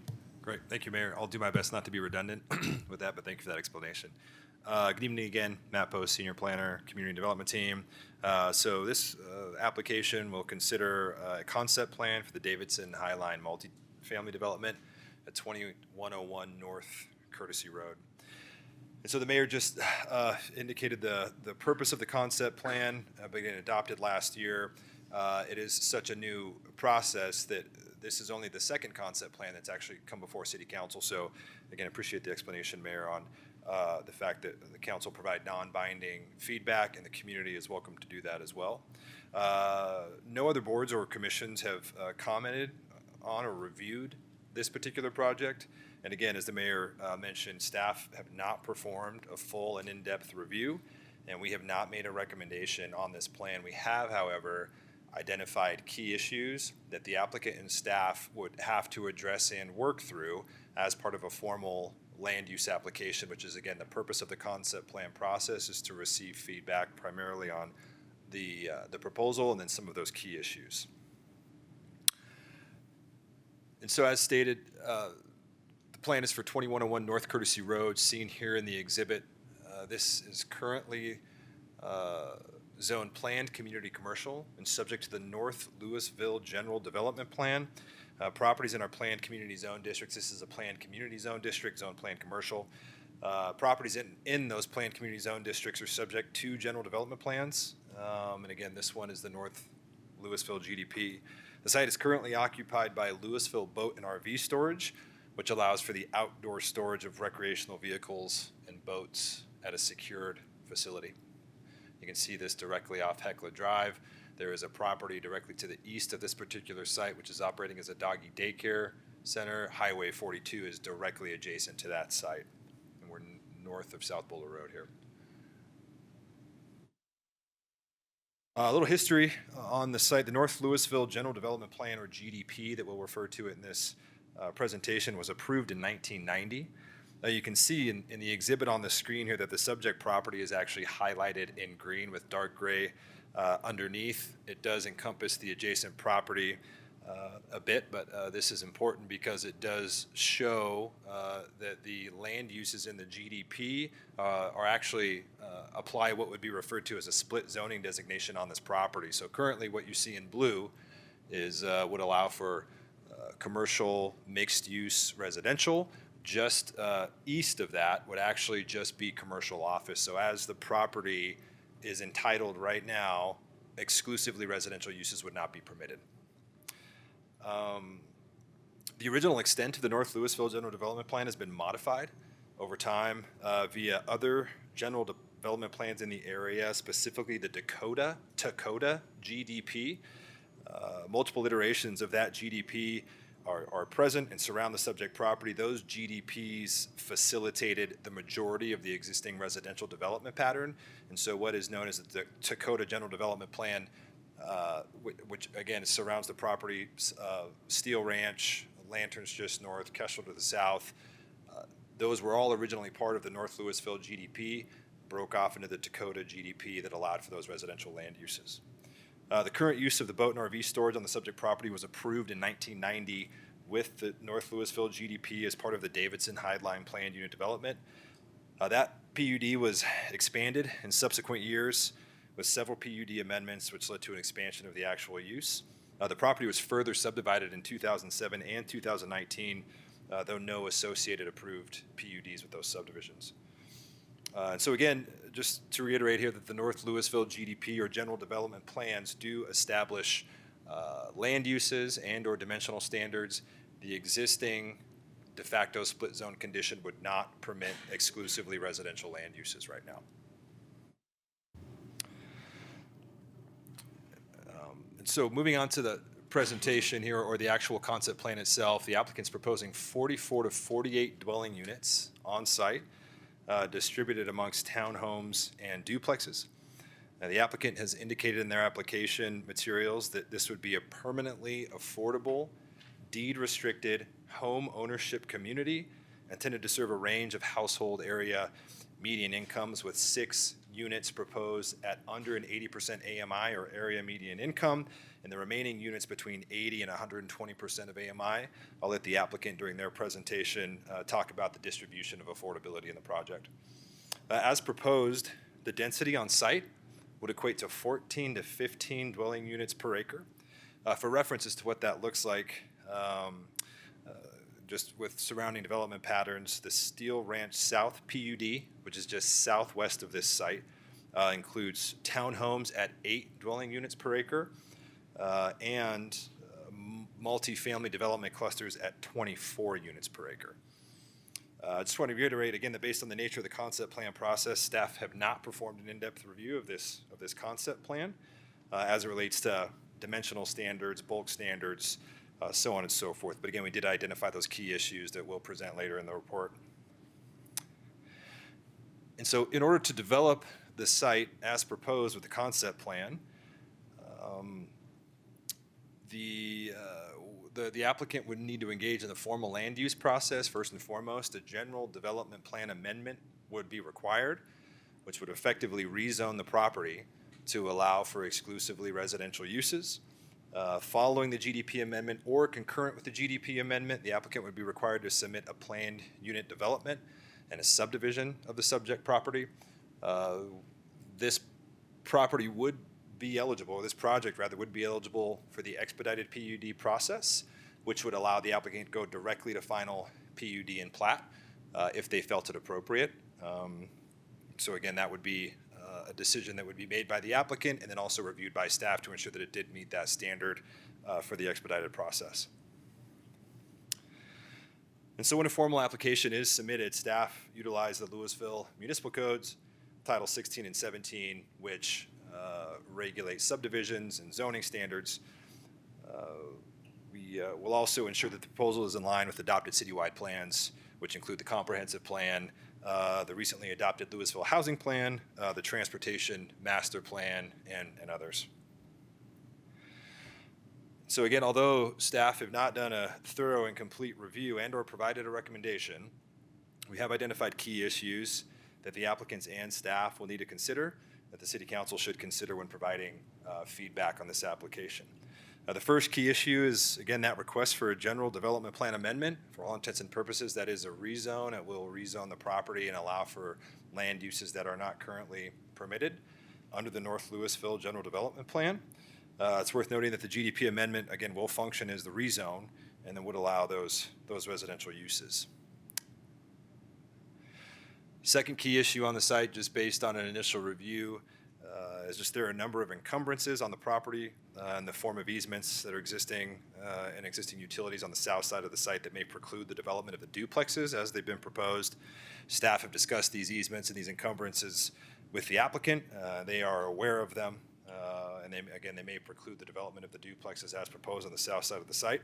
If those easements do impact the number of units that could be on the south side of the site, there may be additional waiver requests from the applicant based on the location of those easements and the applicant having to push those units to the south as they may interfere with setback standards. So another additional item to consider here, again, the easements on the south are depicted and highlighted in red on the exhibit. This is the most recent subdivision of the property. The Calyx Avenue connection. So the Transportation Master Plan was adopted by the City Council in October of 2019, and it calls for the connection of Calyx Avenue in this location. The Transportation Master Plan, or TMP as it's referred to, includes goals and recommendations focused on implementing and maintaining a balanced transportation network in the city. The plan touches on a variety of issues, including housing and demographics, safety, connectivity, and multimodal transportation options, with a real focus on providing extensive multimodal transportation options and then increasing safety for all modes of transportation within the city. The plan goes on to recommend a number of projects that include actions that are intended to improve the transportation network in the city, again, for all modes of transportation by improving access and mobility options. The projects, as they're presented in the TMP, were identified as priorities at the time of the adoption of the plan. The Calyx Connector is one of those projects that are identified in the Transportation Master Plan, and it's intended to close the gaps between Summit View Drive and South Boulder Road along Calyx Avenue, with the intent of providing better access to transit stops on South Boulder Road for the Kestrel development and the Steel Ranch development. So on the concept plan that was presented by the applicant, staff requested that they show at a minimum that area of where the Calyx Avenue connection would be, with the intent that we'd continue to work with the applicant based on feedback at this concept plan hearing tonight. The final key issue for the applicant to consider is the Davidson Highline ditch is directly adjacent to the site and north of the subject property. Initial feedback from the ditch company on this concept plan indicates that there may be further development restrictions that would apply on the north side so as not to conflict with the ditch company's assets. You can see there's also an existing 50-foot easement that is on the subject property. A lot of the structures as proposed essentially go right up to that easement line. So the applicant will need to work with staff and the ditch company to ensure that their development as proposed, again, does not impact the ditch company in this location. So those were, again, some of those high-level key issues that staff presented. So just a quick recap: the GDP amendment, the Calyx Avenue connection, the utility encumbrances on the south side of the site, and then the Highline Davidson Canal. And again, there are no full review was done there. And so with that, the City Council may, following this presentation, provide non-binding advisory feedback to the applicant. And with that, I'm happy to answer any questions Council may have. I have a couple of questions on this, and we'll take questions from other council members as well. Let me go back to your, bear with me for just a second.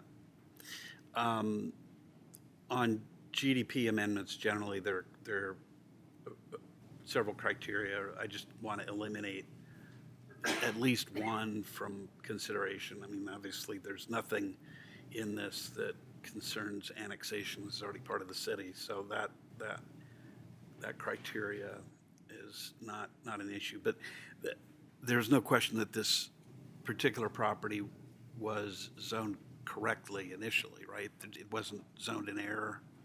Yeah, that's correct. So we can eliminate that as well. All right. I mean, for these purposes and thinking about this project, we don't really have to take that into account. Good. Are there other questions of staff? Yes. Councilmember Hefner. Yeah, can you just step us through the Calyx connection and how that would be negotiated between staff and the applicant? Yeah, so I think, the initial position of staff would be that based on the transportation master plan and existing developments in the area, more specifically Kestrel to the south and then Lanterns directly to the north, Kestrel was required to build the Calyx Avenue connection when they developed. If you look at the site, you can see Lanterns that is just to the north actually included a dedication where Calyx Avenue was anticipated to connect. So the formal position of staff, I think at this point, would be to implement the transportation master plan, and we would look for the Calyx Avenue connection. Obviously, we can let council discuss how that works based on the affordability of this development and or where the applicant is at. At a minimum, we would obviously look for a cost estimate of what that would require. But again, the transportation master plan is very explicit in that there is an opportunity in the development of this parcel to require the connection, which may not otherwise be achieved at a later date if it's not currently completed. So I guess that would. Yeah, that's helpful. And then the other one is sort of a question, which is, I assume if there's an issue with the ditch company, we will hear from the ditch company. Yeah, they make themselves known. Okay. Yeah, they sure do, and we'll work closely with them as well. But obviously the Calyx Avenue connection would actually cross the ditch, and so we would have to work directly with them. I do believe it's undergrounded in that location, but it is actually right where Calyx Avenue goes through. It's actually daylight to underground, so yeah, we would work closely with the ditch company in that for this development and for the connection if we're to go through. Great, thank you. Yep. Yes, Councilmember Hamilton. Thank you. So I'd like to unpackage the AMI information a little bit more. On the slide, I believe it said 80 to 120% is the range they're targeting for this development. And I'd like to root that in some numbers that we can all understand here. I'm looking at the housing study, but I want to make sure I'm looking at it correctly. Do either of you remember what 100% is considered in Louisville? What I will say is that the applicant has specific numbers in their presentation that Okay. directly address AMI. Okay. So I would. I'll wait for that then. Cool. Thank you. Okay. Why don't we hear from the applicant?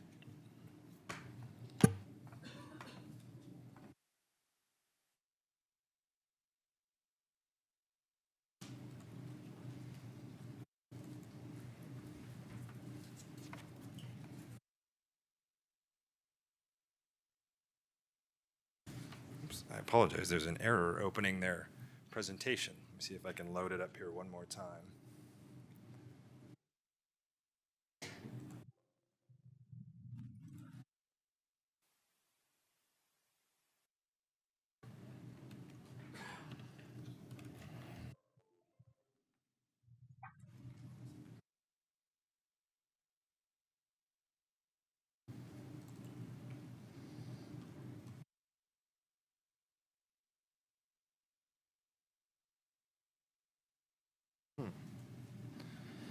Well, I can pull the presentation down. You guys don't have it. You have it? On my desktop. Yeah, you can just plug it straight in. Perfect. Awesome.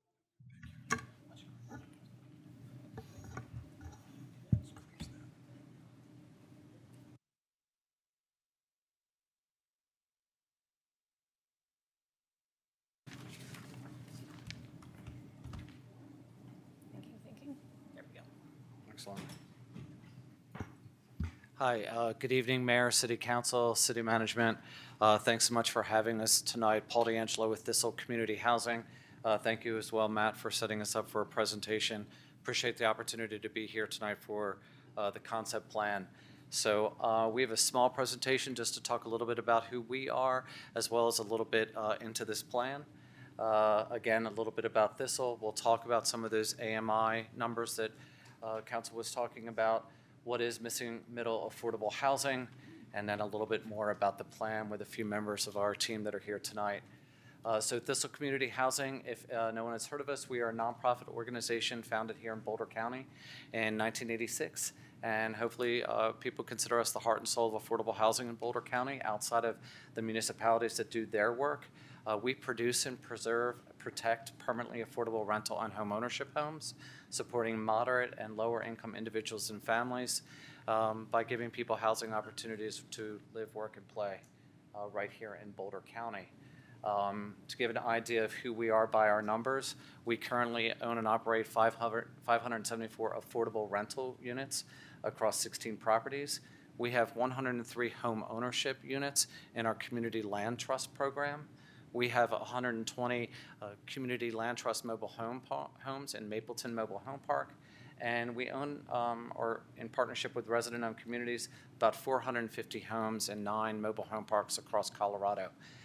In the end, we're assisting about 1,250 individuals and families to help with affordable housing throughout Colorado. Missing middle housing, a lot of people have talked about what exactly that is. Most people know single-family homes, which is predominantly what we see. Missing middle housing provides types of diverse housing options, such as duplexes, fourplexes, condos, cottage courts, and multiplexes. Back in the day, I think single-family homes were considered possibilities for starter homes, but as that is getting further and further out of reach, how can we provide a condominium, a townhome, a duplex to be that starter home for home ownership for individuals and families working here in Boulder County? These housing scales often and always can fit seamlessly into existing residential neighborhoods and help support walkability, serving local retail, public transportation, and many benefits and public benefits. When it comes to area median income, so HUD, the Department of Housing and Urban Development, usually every May of each year puts out the area median incomes for families from 1 person up to 8 individuals in the household, and ranges of area median income from 30 to 50 to 60 to 80 to 120% AMI. When people talk about what an area median income is, usually they're going to say a family of 4 at 100% AMI, which is kind of considered your medium household, your medium income. Right here for what we would be targeting with middle income individuals and families would range anywhere from about $80,000 per year for a single individual up to $155,000 for a three-person house at 120% AMI. Individuals and families at those income levels are struggling to find home ownership opportunities in Boulder County, and that's where Thistle is trying to fit in by building a townhome community that can be a starter home or a new home for individuals and folks at these levels of income. And so who are the folks? So we try to attach a person, a human, a job to that income level. So if we're talking about a single person making $80,000 a year, which is 80% of the area median income, you're talking about a landscape architect, an engineer, a special education teacher. A 2-person household at 100% AMI makes about $115,000 in our community. That could be an elementary school teacher and a restaurant employee or veterinarian. It could be a postal worker, an electrician, a recreational therapist, and a dental assistant. For a 3-person household making 120% of AMI at $155,000, that could be 2 individuals, a kindergarten teacher and an executive admin assistant. It could be a civil engineer and a healthcare support worker and a child. It could be a computer programmer who has 2 children, or an HR specialist and a child care worker who's living with an aged parent. So trying to put a face onto those incomes. As of July 2024, this past summer, the median home sale price in Boulder County here in Colorado was about $775,000. And for affordable homes, to target those income levels between 80 and 120%, those homes would need to sell for $245,000 to $320,000 to $385,000 versus the average we're seeing right now of about $775,000. So Thistle, as part of our mission and vision, is to provide not only rental opportunities, but home ownership opportunities to families at those middle income levels and at those price points that they could afford as a family. And with that, I'm going to introduce our colleague who's kind of leading this effort with us, Michael Reeves, to talk about Louisville and your affordable housing plan. Thank you. Good evening. My name is Michael Reese. I live in Louisville as well. Appreciate to be a part of this. Just a couple slides about what our thoughts are on the affordability and fitting into the community and how we plan on integrating within all the work that's been happening in Louisville and currently ongoing in Louisville. Our intention is to achieve the 12% inclusionary requirement on site by building the units within the 44-unit window box of the townhome development. Some new things have come down the road in the last couple of years with the passage of 123 and some of the funding available to that community. And Louisville opted into 123, Prop 123, to achieve some targets. This proposal would definitely move that number and help the community achieve the number of affordable units that the community has opted into trying to achieve over the next 3 years. And then going into next year, several changes within the land use structure and nature of the city is happening concurrently with this development. But we've currently designed it under the current guidelines in terms of making sure we have enough parking and circulation and all those kinds of things. But we're well aware that there are some opportunities to integrate and achieve in real time on the ground what some of these changes will look like in a new development coming forward. When you boil down the housing plan that was put together last year and adopted earlier this year, we think we're ticking off the first 3 goals of this. We put them up here for you in terms of affordable housing. It clearly increases the opportunities for residential purchase in the community. There's no deed restricted property of this size in Louisville. This product doesn't really exist at this scale. So we also, it's our business to expand access to affordable housing, be that of rental or home ownership, and to diversify Louisville's housing stock, which is a little similar to goal number 1, but there's no diversity of deed-restricted housing opportunities. We want to be able to go forward and with this project and deliver that. Page down. The median price in Louisville out of the housing study is $896,000, and I think one of the stunning things that maybe came out of the housing study is this next statement. It's the last statement. 26% of the Louisville households need to earn $20,000 more annually to afford the homes that are available in the town. But I think this part of the statement really shocked all of us in the housing world. That 74% of the households that are currently in Louisville would really not be able to afford their current median price home in Louisville. I think that if there's one takeaway from our housing study in Louisville, that's one that's an eye-opener. So this site, it's been long desired to be an affordable product. We know it has constraints, and that process will be worked out over the coming months. I don't want to repeat what Matt said. In the context of the neighborhood, we highlighted a few RTD stops. It's near shopping. It's a walkable community, as people that live in that area already know. Certainly bikeable, and it's sitting right generally in the middle as a light industrial use right now.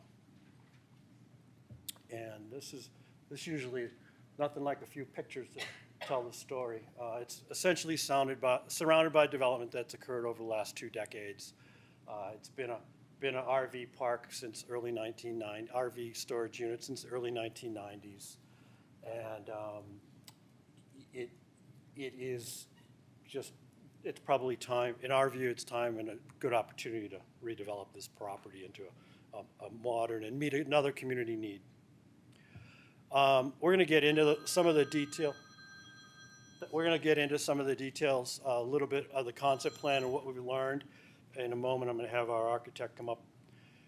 We did go through the concept plan and applied, and we're really glad that we were able to do that because we get a lot of good information through this process. The referral letters from our third-party partners, the ditch company, RTD, the highway department, all those outside sources of information are really helpful to inform the plan going forward, and some of the decisions will need to be made.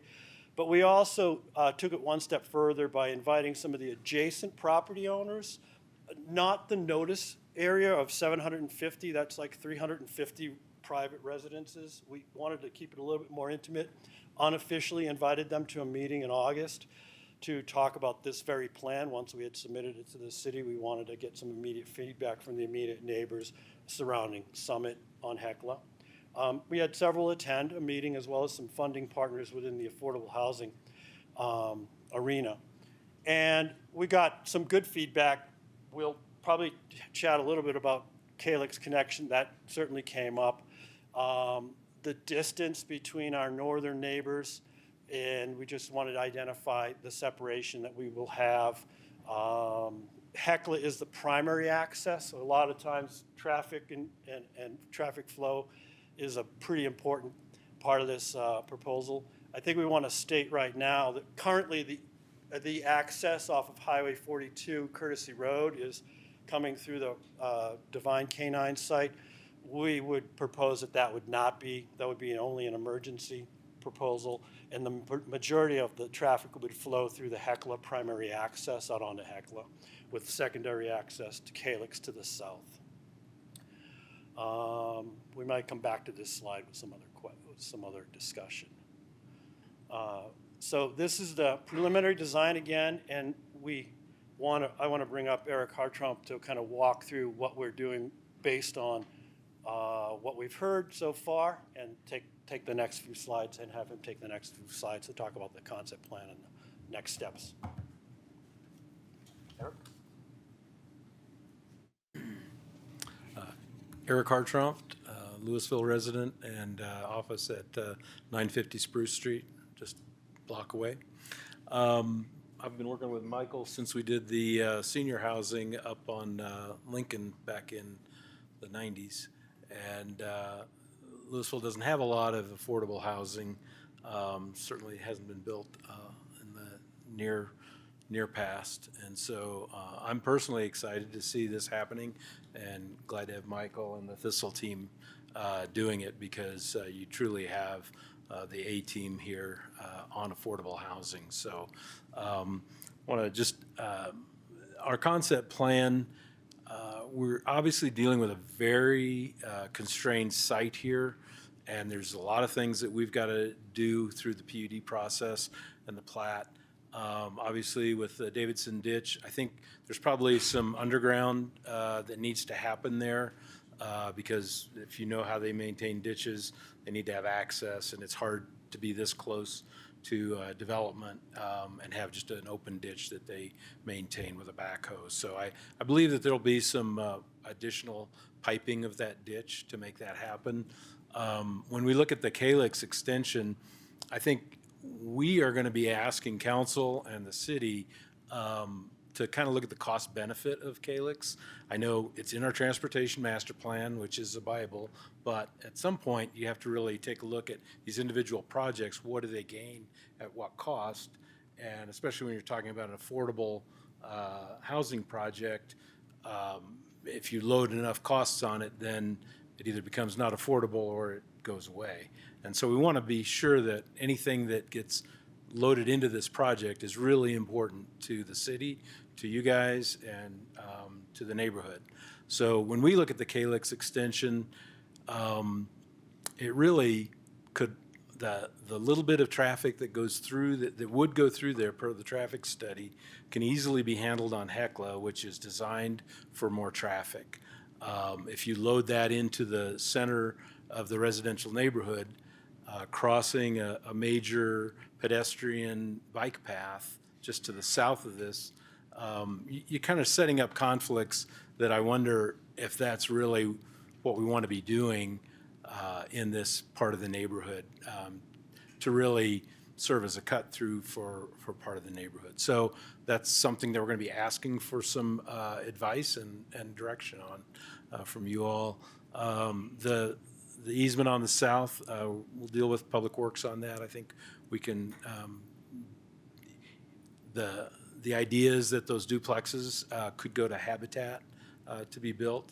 And so they're going to be small footprint, and we believe we can fit them between the easement and the bike path. But it's going to be a shoehorn, and we're going to maybe need some setback variance or something to make that work. But it would be too bad to lose those housing units. So we're going to work hard on making that work with staff. So I think, we did hear about, this is very close to the neighbors at the Lanterns. Was a comment we heard at the neighborhood meeting. So at the closest point, 80 feet from building to building, is the same distance across Summit View Drive from building to building. So when we say it's too close, it's as close as their neighbors to the north. So we're curious if that is in fact too close. And that's at the kind of the pinch point. You can see it opens up to 150 feet as that open space widens out towards the west there. It does the same thing towards the east. So that's something that I think trying to utilize the resource of this land to the greatest extent, just understand what setbacks are important and where we should have those. So you've seen the plan, and one of the things that we're considering proposing would be to create an access easement on the east where Calyx could go through in the future if it needed to. At the very least, perhaps a bike pedestrian connection north-south right there makes a lot of sense to connect to the east-west major bike ped connections just south of the site. And so that's something that I think we're going to work with staff on and see if that would be viable to just reserve a space for a road. And I would propose that that road not be a full-width, high-speed road, but more of a private drive, maybe with a little curve in it or something to slow traffic. Because I don't think we want this to be a fast thoroughfare through the neighborhood in any case, if it's even necessary. So, but that's really for the city to decide. If you look at Hecla, it's kind of an underutilized street when you look at all the parking that's there and so forth. We're currently showing the current code required parking per each unit and guest parking. There might be some additional open space if we let some of the guest parking go out onto Hecla as opposed to accommodating everything on site. So those might be some of the things that we're coming back in the PUD talking about. I'm kind of introducing them now so that people are thinking about them. I think that in our referrals, we did get some comments about off-site improvements from different city agencies. And this is very typical. Whenever a development comes through, the developer ends up paying for everything they need, and then sometimes things that are close to the site but might be affected by the development because it's in the neighborhood. And so these off-site improvements, you can load enough of those onto a project like this that would make it unaffordable. So we'd like to, again, ask the city, of the things that get brought up and loaded onto a project, are they important enough to change the pro forma on this affordable project, or are there things that maybe the city could do out of the general fund or other ways to fund capital improvements that really are off-site and not part of this actual development? So those are things that I think this concept plan you guys are going to be discussing amongst yourselves. These are some of the issues that have come up for us in thinking about this, so we'd like you guys to think about it as well. Traffic?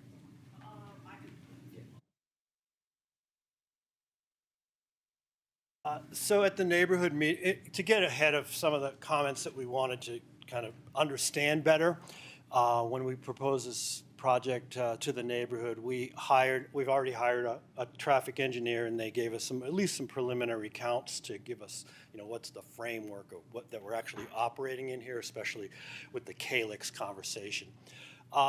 This slide is just straight from our engineer, just gives a traffic count generated from 44 units based on their engineering study. It's an approximate of about 352 trips a day, 8 trips a day per unit. It's not hard math, and then they distribute it across the exit points. And in this case, they distributed it across 3 exit points: Hecla to the west, Calyx to the south, Calyx to the north. And Calyx to the north would take 15% of that exit, of that count, of that flow. Calyx to the south would take 30%, and then Hecla would take the majority at 55%. And then we had them run the number without Calyx being connected on the northeast, no north connection, so just the 2 connections, and all of that 15% flows to Hecla. So that gives you some kind of framework of, as Eric said, you know, the cost benefit of building a road over a ditch north, full width, for 15% of the traffic generated from that particular development. So it was good to just see that number. That's another benefit of sort of having the concept plan to at least engage somebody early on some of the on some of the things that tend to come up. There's a legacy letter from the sellers, Rob and Carol Lathrop, long-term residents of Louisville. Actually, Rob was on council for a number of years, has owned the property for a long time. Thistle purchased it from him earlier this year, him and Carol. He's always sort of envisioned it as affordable housing, especially since Calyx, since Kestrel was developed to the south, which is an affordable housing development. We think this has some tremendous benefits for the community of Louisville. Permanently preserving some, taking a very important infill parcel that's being used sort of as an antiquated use, given its current surrounding development, and making it permanently affordable housing. Diversifying the housing stock, increasing the opportunities, and then we would be remiss without trying to include 12% inclusionary, the below 80% market that Louisville joined at the regional level several years ago, 2015, 2017, 2018. We will either do it through Thistle, which we've done, Thistle has done in Boulder and Longmont, but we have had discussions with Habitat, Flatiron's Habitat. They were at the community meeting. They are very excited about having the opportunity to be a partner in this, to help us deliver the under 12%, the 12% requirement, but be a partner and have a landing zone for their modular houses that will are going to be built starting the end of this year. The factory is just opening later this month in Boulder to build modular housing. And then that leads us to some other conversations about modular housing I'll get to in the rest of this conversation.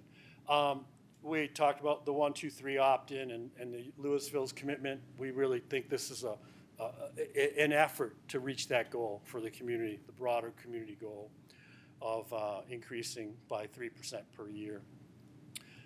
This is a partnership. Paul alluded to it, Eric alluded to it. Affordable housing is an industry in and of itself in the world of real estate development. And the community, city council, the staff, the different departments are all part of it, and we want to engage with them to, bring the best product to the community long term.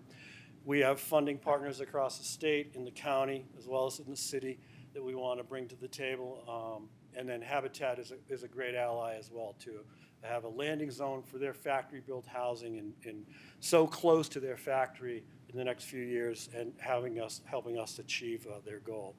The rest of the complex, we're looking at different factory-built product that are predominantly here in Colorado, and we'll give a sampling. Nothing is committed. This is the farm in Buena Vista. It's a small modular house that's manufactured in Buena Vista, and you might read a lot about it if you're in this world, but they build a product that's starting to get on the upswing, and they are all over the mountain communities. They do not have anything in North Colorado, and this would be their first project. Would meet all the code, net zero, all electric, no gas. And then really just to sum it up, this project's timeline, I know the first question is how soon can you build it? When can it be bought? That is the best case scenario, 2 years. And anything we can do in this process to shorten that time frame, expedited processes within the city, decisions around off-sites, that the city would have to make, that we would have to incorporate into our plan so that we can better take advantage of the expedited process. And I'm speaking specifically about the Calix decision as a predominant off-site decision that we would want to know about early. So this year, it's site acquisition, planning beginning. Next year is planning and entitlements, and it's very important for folks to understand that in the affordable housing world, going after the grants, the soft payment loans, the hard debt, the subsidized debt, really requires an entitled, approved local project to be eligible to even apply, in almost all cases that we're familiar with. So we want to make sure the domino of getting entitlements approved, getting this property entitled is flowing fast enough so that we can meet some of those deadlines. And some of those deadlines have annual schedules predominantly in the last couple quarters of the year. So if we could get through this process in 9 months, then we have a really good chance to get in their cycle of schedules of allocating funds going into 2026. So we want to secure that funding by the end of next year, and we can't do it without getting through the entitlement process. And then construction, delivery of units would be in 2025 and be built up by 2026. That is a very fast schedule in the world of affordable housing. But we can improve on it with some of the expedited opportunities. This is a more general statement around Thistle.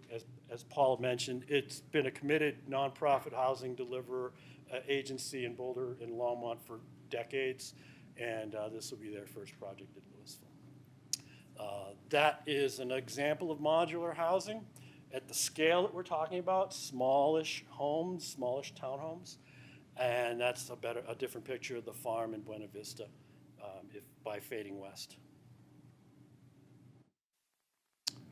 Thank you, and Paul's contact, my contact, and a couple other pictures of sort of the scale that we're talking about. And we're certainly open for questions. Council members, you got some questions so far? Yeah, go ahead. So just so we're talking the same numbers, you're talking about doing 12%, so roughly 5 or 6 units below 80%, so I'm assuming somewhere in like the 40 to 80 AMI, and then the other 38 to 40 units in the 80 to 120. Any idea the mix of those at this point? Like, are you shooting for the upper end, the lower end, right in the middle, or a variety? Great question, Councilman. Let me just refer to Matt's memo, give it a little bit of an outline of the structure. But I can embellish a little bit more. So yes, we want to do at least 12% at 80 and below, or 80, at least 80. First thing to understand is the AMIs change every year. They traditionally move about 5% a year. So in effect, we'll be doing a fiscal model with this year's AMI for a product that will be sold in 2026. So there's a AMI gap to always consider. So what is 80% today is likely to be 70% when we complete a project. So we'll be below the 80. We're looking at 6 units for 80. We're looking at 26 units between 80 and 100, with 8 units above 100 at the 100 to 120. And then we have 4 units on the west side that we would let go above 120. We've not yet done the fiscal modeling to restrict it at 140, which is another AMI target within the 123 programs around the state, but that would be kind of subject to some iterations of the process. Our goal is to try to market, while we have some units at above 80, at above 100, on average, we'd like to be below 100. We'd like to be able to make that statement to the funding partners that, hey, 44 across the AMIs is 98% AMI. Mm-hmm. That would be a compelling, it's a competitive process, so it's a compelling goal to try to stay under 100 as a project-wide AMI. Great, and you guys you already purchased the land, is that The accurate? land is owned by Thistle Communities in an LLC called Courtesy Louisville LLC. Okay, and then, have you guys done a project like this before anywhere else? Have you gone ground up? Yes, I can have Paul speak to it. Would couple and you want to talk about Thistle's? Over the last couple of years, we haven't seen as much with the higher interest rate environment and the challenges across the board with the COVID and post-COVID. But we have done a project recently that was completed right when I got here that had a level of affordability. So 40 townhomes where 8 of them were affordable, and we're able to sell those as deed-restricted affordable homes. Before my time, and Michael might know about this, but we did other communities where they were smaller townhome communities, sold affordably with that deed restriction between 80 and 120. And the restriction on these are all for sale? Correct. And all deed restricted? And then can you help us understand, what that means 10 years out? Like, if I'm 100% AMI and I buy this house in 2026, what are my ability, to gain appreciation in this home and to, the idea of a starter home, Right. but it's deed restricted, so how long is it deed restricted? Or I know there's different models, just kind of curious what you guys are looking to do as far as the deed restriction. Most deed restrictions it's a permanent affordability, but it'll fall within a 99-year deed restriction. And then what a deed restriction will do will limit the resale price so that it can stay within a certain level of AMIs as each year increases. And if there is a sale after 3 or 5 or 7 years, there is a formula attached to that. The equity that the individual or family who sells the home is able to take in. On average, looking across some of these models, maybe it's going to be 2.5% each year that someone will build that equity. Boulder County, or excuse me, the city of Boulder right now has a deed restriction program for homeownership that they're trying to expand across Boulder County. We would certainly be looking to maybe be a part of that program. One thing that is very important to us at Thistle is that we value that individual family, the time they're in the community. So perhaps the formula rewards people more the longer that they're in a home, rewarding them for being members of the community. So instead of a flat formula, is there something better that we can do beyond it? But the deed restriction holds in place. It limits that resale value. Usually you try to target that same AMI years later and still provide some equity for the individual family. Thanks, that's all super helpful. I had one other thing that came up while you were talking and I lost it, so I'll just let it go.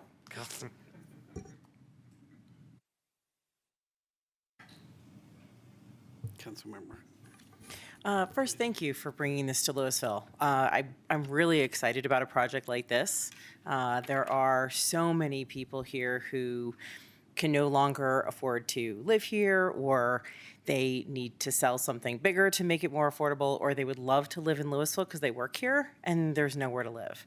And I think this really helps to impact that middle group of people who need that. So I'm super excited. I had 2 questions. Are any of these units planned to be accessible, like have ADA compliance or anything like that for people? When it comes to that part, we would do all that would be required, but I'll let Eric take a quick answer at that. It depends on the total number of units, but right now I think we're targeting between 4 and 6 accessible units. So. Okay, and so if people, let's say you sold those and you still had like significant interest, are there things that you can do to make modifications for people so that the housing would still be accessible to them? Yeah, so typically when we're building accessible housing, it's the kind of housing that has all the clearance requirements. It might not have grab bars. It might not have cabinets with the special facilities to bring them down lower, but it's set up to be easily adaptable to somebody who may have mobility impairments. So that's the way the units would be designed. They would obviously be zero entry, no stairs to get in. And so I would believe they would be very favorable to somebody looking for a home like that.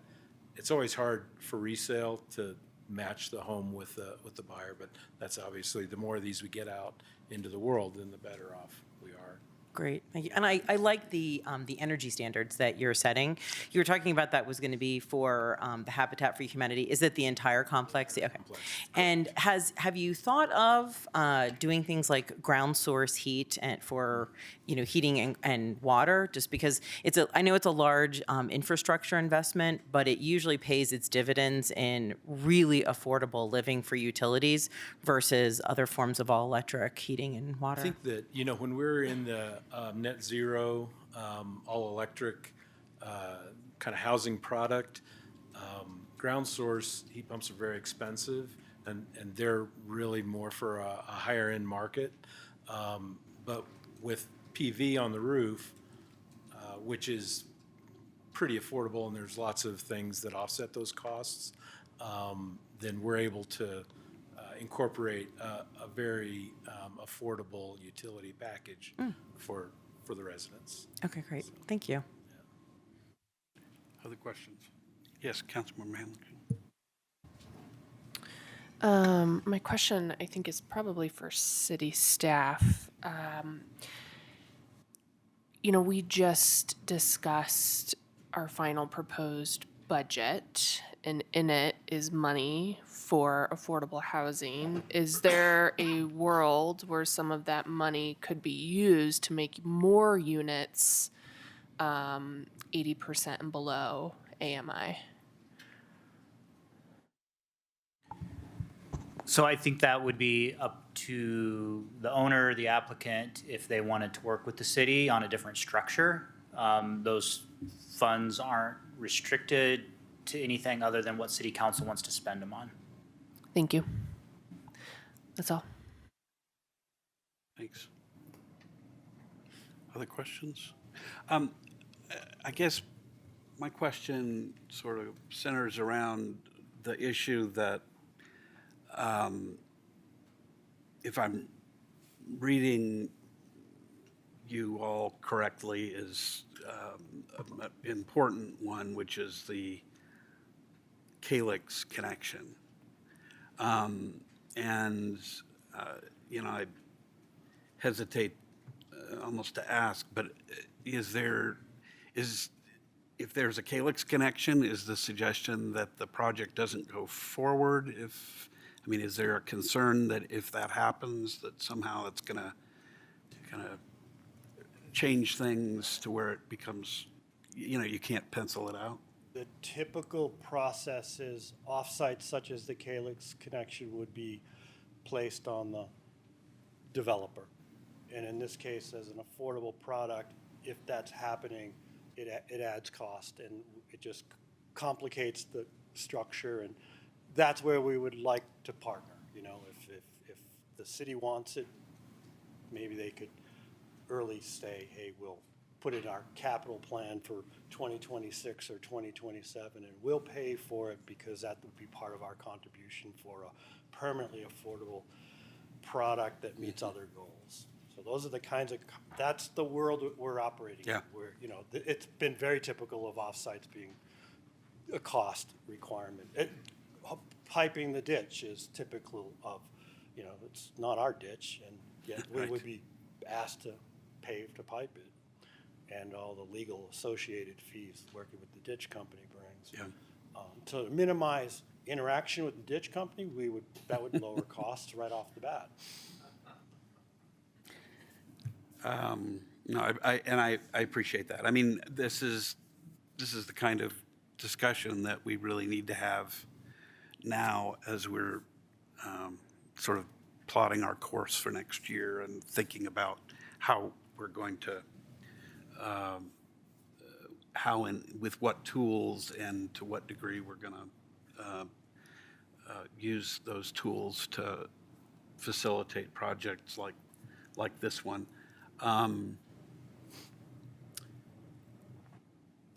Any other comments? Yeah, Council Member. Speaking of Calyx, I think, again, this is probably somewhat for staff, but as it moves forward, I'd like to understand what the value is of that. Is it strictly for access from this proposed new development, Or are we expecting other developments that currently don't have that access, like that to be such a high need?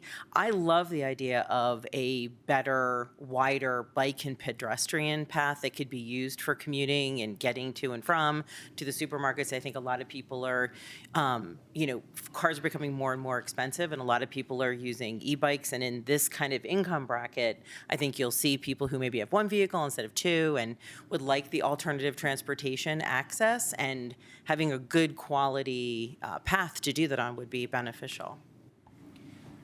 So I'll just talk a little bit about the concept of the Calyx connection, because it goes back quite a few years into the city planning and transportation planning for the city, even before the transportation master plan. The idea, I'm not advocating for one thing or another, I'm just explaining kind of the concept. And the theory is that if you have more of a gridded street network and you have more connections, it's actually more pedestrian friendly. You can distribute traffic better. You can reduce congestion in different areas. If you think about a downtown street grid in Louisville, there's lots of different options for people to go. It's thought of as very pedestrian and bicycle friendly around downtown. So there was some aspect of trying to recreate that in newer developments around Louisville. There was a concept of connecting Calyx all the way from Pascal all the way down to South Boulder Road as a secondary road to Highway 42 to help relieve congestion in and out and up and down of Highway 42. So, from a strict engineering analysis, is this necessary to keep adequate levels of service to accommodate the development? No, but it's part of a broader philosophy of how you build your street network. We have been trying to get a connection of Calyx all the way down to South Boulder Road. That would help with connections to bus stops and things like that. We weren't able to get a road through Christopher Plaza, but we did get a pedestrian connection through there as an example. So I think we'd like to get a ped connection, bike connection, vehicular access is probably secondary. It might, we could look at options to reserve right-of-way or easements like they had mentioned in case there was ever a desire in the future. Those are just options, kind of the menu of options we could consider. Yeah, just to continue on that, it seems that, there doesn't seem a lot of disagreement to leave it undeveloped, right? That there isn't a home being built on where Calyx would go. And so if it's an important road, kind of like the neighborhood to the north has, no building there, so that you can still put a road there now, even though it was built, 5, 6, 7 years ago. So I think that's a good starting point, right? Is to make sure that that's a continued option for us, no matter what happens with this development. But whether or not it's entirely necessary, or instead of going straight through it, use or curves through there, and maybe it doesn't go over the ditch, because I think to the point of then having to cross a very highly used bike path. I take that path all the time that leads to the underpass, right? And so having that bike path now have a road over it is that counterproductive to a really highly used bike path. So I see that issue as well, but it looks like something that's solvable for everybody, and trying to figure out how important it is to us, how important it is to this development. And I think, as you were saying, is it beneficial to the neighborhood, for the neighborhood to the north or south? Are they like, oh, this is so great, now I can take this route through? Or is it not really that, doesn't really change their pattern of movement? So anyway, I think that's, interesting looking at that. Other comments? Yeah, I mean, the other thing, I guess, will be interesting. I suspect that there may be some public comment on traffic flow. If we don't have that Calyx connection, if that's not a road, then there's going to be, it sounds to me like, most of the traffic's going to dump onto Hecla there. And as you've put it, is it worth 15% routing it to Calyx if we made that into a road, or is it not? But we can get some thoughts there. If we don't have any more comments by council right now, why don't we why don't we hear some public comment about this concept? And please, just, if you haven't given a card to the clerk, please do, and we'll get you in the queue. I gather we have some public comment. Thank you. Thank you very much. First up is Gary Larson, followed by Peter Wingert.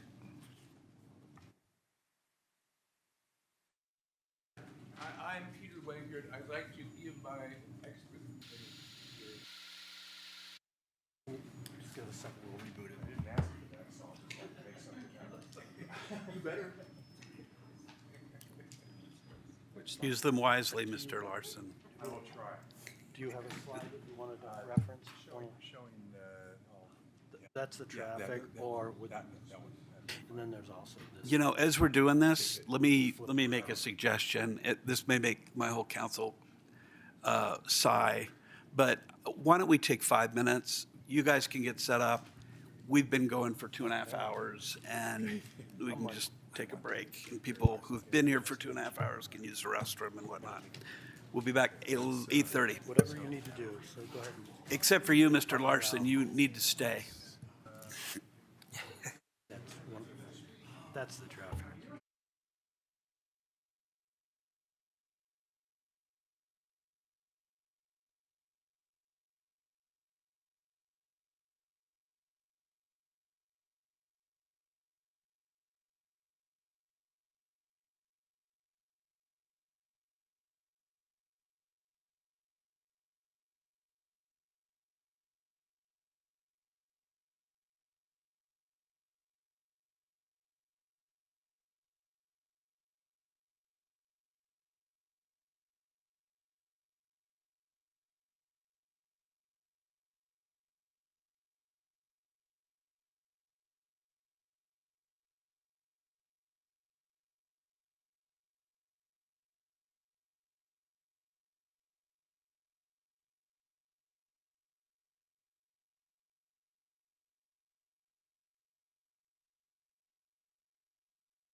We're resuming. Please be seated. The one nice thing that I was, please, we need to get going. Pardon? Please be seated. You know, one of the good things I will say is that this process is designed to be a little bit informal, but not that informal. All right, Mr. Larson, are you ready to get going? Okay. Is this on? Okay. My name is Gary Larson. My wife and I live in the patio homes just north of the Summit View homes. So I'm about 100 yards north of this proposed development. I have two issues. Oh, and by the way, to quote our Mayor Chris Lay earlier, this proposal doesn't stink. He referred to another project. No, I'm very pleased to see this project coming about. I do have two concerns I'd like to bring up, and actually they've been addressed somewhat as the presentation has gone along. First of all, if you take a look at, I don't know exactly, I won't try to find it, but the Summit View homes, which are the duplexes just north of that, it was pointed out that they were 80 feet away. What wasn't pointed out is that they're also about 15 feet lower than the proposed affordable housing. What I'd like to propose, if possible, and having looked at what was presented earlier, it may not be possible, is to flip the site plan north and south, so that you could, because right now what you've got is, let me see here, you've got 4 two-story buildings looking down onto the duplexes just to the north, and you've got 7 three-story buildings. And seeing as we're at the very entrance to the north part of Louisville, when you're coming into town, what you're going to see is the 3-story buildings on that overlooking down very deeply into the duplex houses. And so if you could somehow flip that and put 2-story houses along the ditch and the 3-story closer to where Kestrel is, the existing affordable housing, I think that would be a lot better aesthetics, especially from 95th, which is the first thing people see when they're coming into town. And also for those of us residents, there are 38 patio homes just to the north, and then the 24 duplexes immediately to the north. And it would make it a lot easier sight on us as well as from the highway. So that's one thing. The other, a lot of talk has been given to the Calyx proposition, which will impact traffic. But my concern is many of the homes now in the duplexes and the patio homes, which again is 38 patio homes and 24 duplexes, use Summit View to exit going south on Highway 42. There is no acceleration lane there. There is an acceleration lane further north at Pascal, but no acceleration lane. So as part of this project, I'd like to ask that you try to figure out how to incorporate an acceleration lane, because what will happen is some traffic will go out through Divine Canine, even though that's an easement there, and they could be going out. Meanwhile, I'm trying to turn south on the Highway 42, and I'm looking at the racetrack coming at me from the north, and when there's an opening, I'm going to pull out and start zooming down, and boom, we've got an accident waiting to happen, people coming out of the Divine Canine. So it would be difficult to put in an acceleration lane there because the Davidson ditch is right there, as well as the improved tunnel that we helped pay for in the Dakota Metro District, $250,000. $2.5 million, actually it was. The tunnel going underneath the road, there's some decoration around it that could perhaps be modified so that you could get an acceleration lane in there. But anyway, if you could look into that, that would be very helpful, I think. So, let me see here. Yeah. So those are my only comments. I'm happy to see more affordable housing, especially as you've defined it. I think that opens up a lot of eyes in the community because you hear affordable housing and you think, oh my God, because everybody to the north of you is basically retired. so thank you very much. Good luck with it. Thank you, Gary. Next up is Helen Moshak, followed by Angela Gould.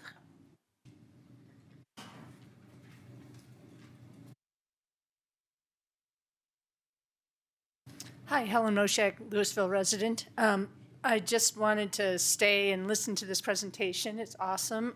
I was wondering if you could remind us how we can get a copy of this presentation since it wasn't in the packet. It's a supplement, I think.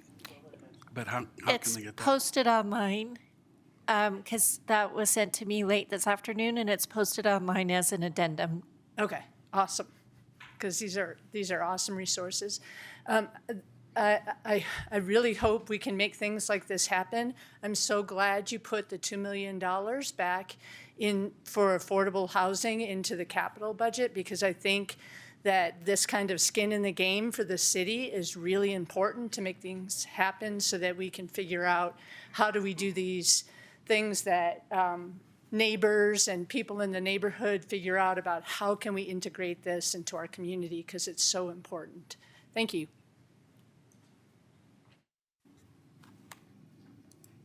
Next up is Angela Gould, followed by Richard Tucker.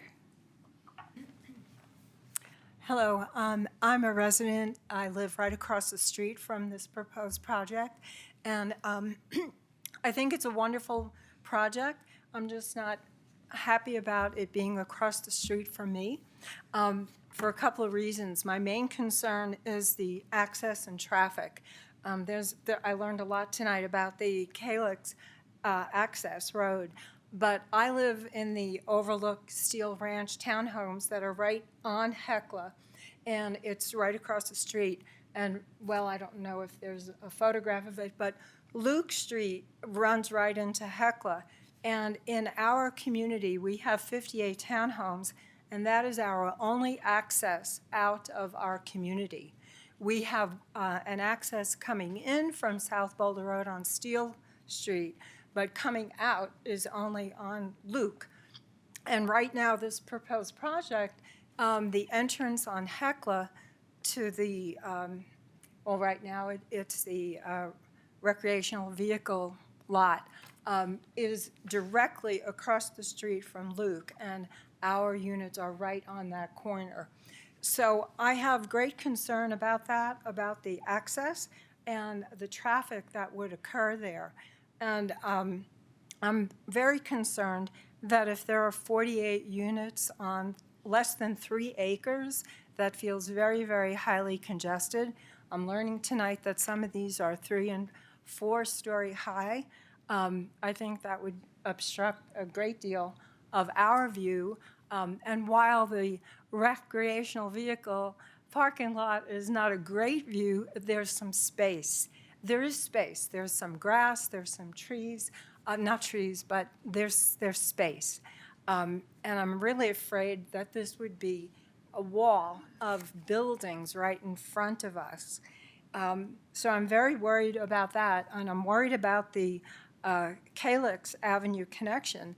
If that did not occur, all of the traffic would be right on Hecla, and I don't think we could really handle maybe 200 cars between our community and this proposed community across the street. So those are my 2 main concerns about the access and traffic, the obstruction of our view and the space, and yeah, that's it. Thank you. I appreciate that. That's what we need to hear. Richard Tucker, followed by Deborah Williams.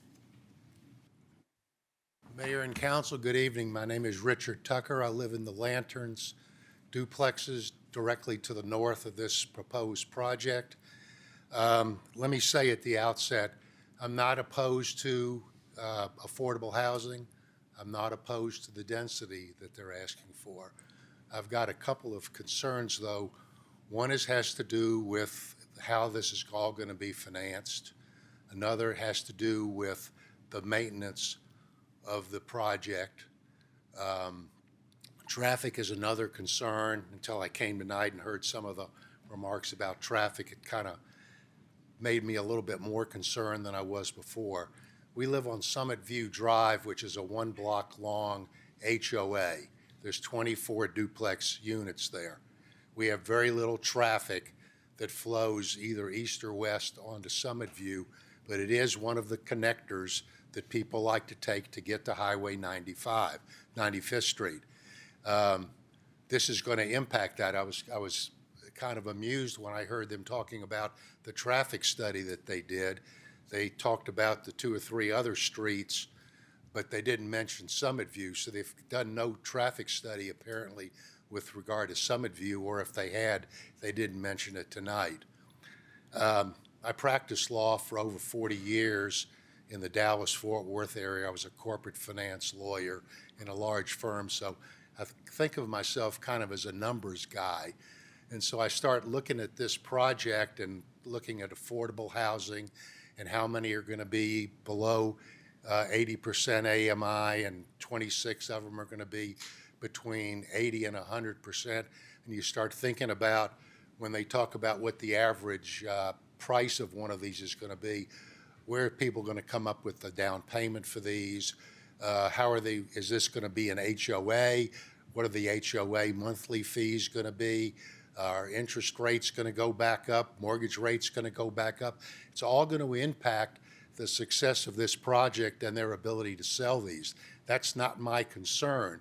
My concern is the maintenance of these projects. We live in homes which the median is, our homes probably are above the median for Louisville. They were built primarily in 2016. The people that live in our 24 units probably have an average age of maybe 65, 70, so we don't have kiddos. But the rest of Steel Ranch, there's an awful lot of kids running around playing in the parks and so forth. There's going to be a lot of traffic, a lot of congestion. We all know about those 2 young students who got hit by cars on Baseline 4 to 6 weeks ago, and it just kind of disturbs me thinking about this. I would rather have a project like this than to have the RV. Richard, Yes. I apologize. Your time is up. Okay, thank you very much. Thanks, Richard. Next up is Deborah Williams, followed by Susan Liu. I'll just say right now, I'm going to take that man's time in the back there, Matthew Williams. My name is Deborah Williams, and if we could get the concept site design up on the, what do? I have to wiggle this or something? Thank you, Meredith. Oh, here we go. Great. So I'm in support of this development. I think there's a lot of good things happening here, especially the rezoning. Nobody's really talked about that, but the rezoning, I've always thought that was problematic in that it's commercial, and right next to us, you know, we're all residential. So I think that's a win-win for the whole community and the whole area.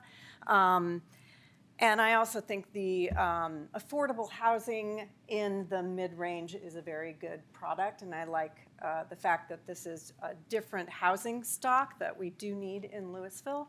So I'm always happy to see that.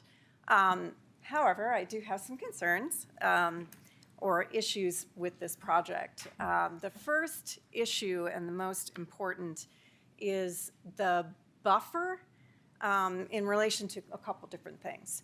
The buffer in relation to all of that is owned by the city of Louisville, and there's an easement as well as the Davidson ditch is there.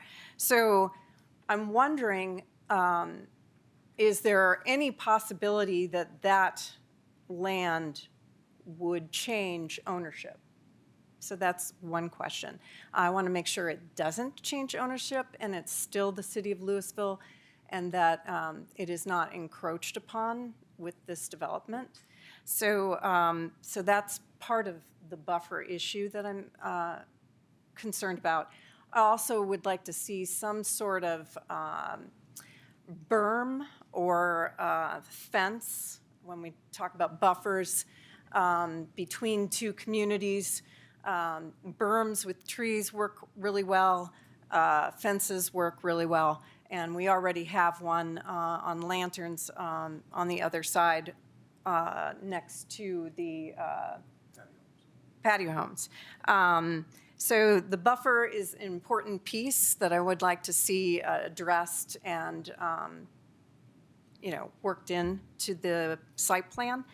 The second one is drainage, and we haven't really talked much about that, but I will tell you, as it is, the Lanterns duplexes on that north side there, the south side of our street, that buffer this development, we've already had drainage issues, and actually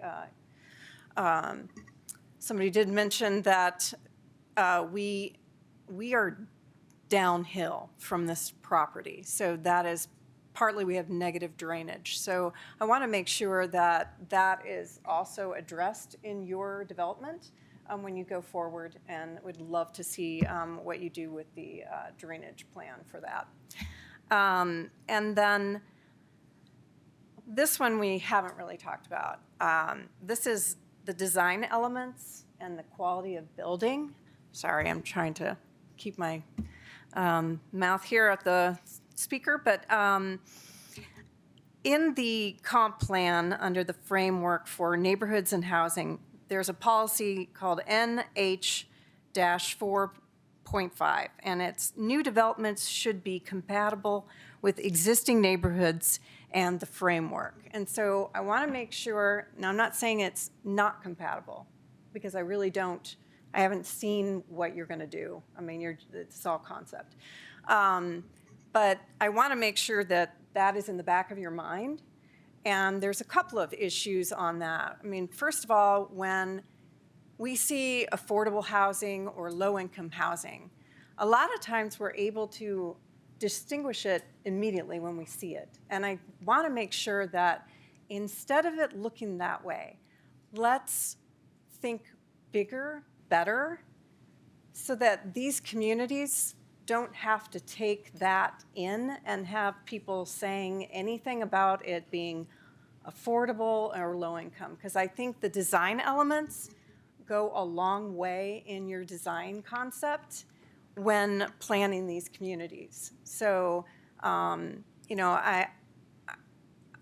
going to just throw this out, but I know you're listening, that the Calyx development, at first, we thought this would be really, good, but maybe not. There's just like apprehension. But I have to say that when people drive by, they call it Shantytown.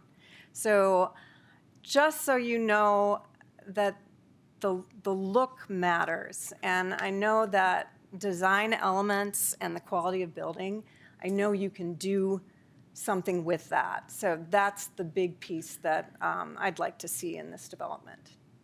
And if I hit my 6 minutes. Anyway, thank you very much. I appreciate your listening. Thank you, Deborah. Next. Who's up next? Thanks, Josh. Hi, this is Susan Liu, Ward 2. And I guess you can hear me? Yes, Hello? indeed. Okay. Susan Liu, Ward 2.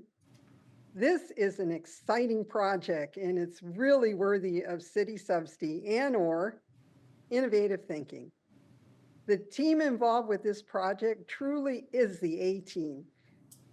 Thistle Housing is very experienced with it's an experienced long-term provider of affordable housing, and it understands financial maneuvering. There are several longtime Louisville residents involved with this project, and that's exciting for me. You've got Eric Hartroff and Michael Reese, And a big thank you to Rob Lathrop for selling them the property. That was just wonderfully generous of him.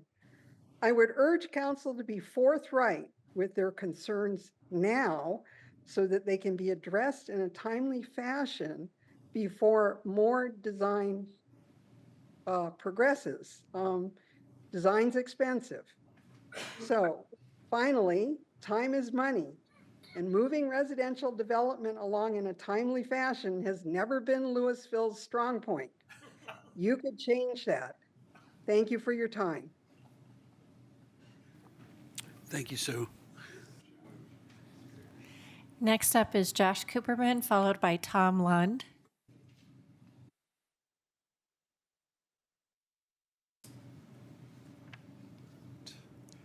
Hi, Josh Cooperman. I live in Louisville. I am very supportive of this project and the concepts that we've seen. The community could really use some more affordable housing, and I think. Josh, just a second. Yeah. Is the microphone on? It says on. I just want to make sure it is. Looks like it. Clean out my ears. That's all right. Didn't mean to stop your flow. Sure.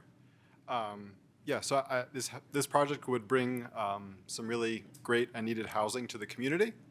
I think it's a little bit ironic that it would replace an RV storage place where people basically store, in a sense, second homes, and now we're going to have affordable homes there. In any case, I'm particularly excited about their commitment to doing all electric construction. And I think it's great that this will help us meet our 3% increase in affordable housing for Proposition 123.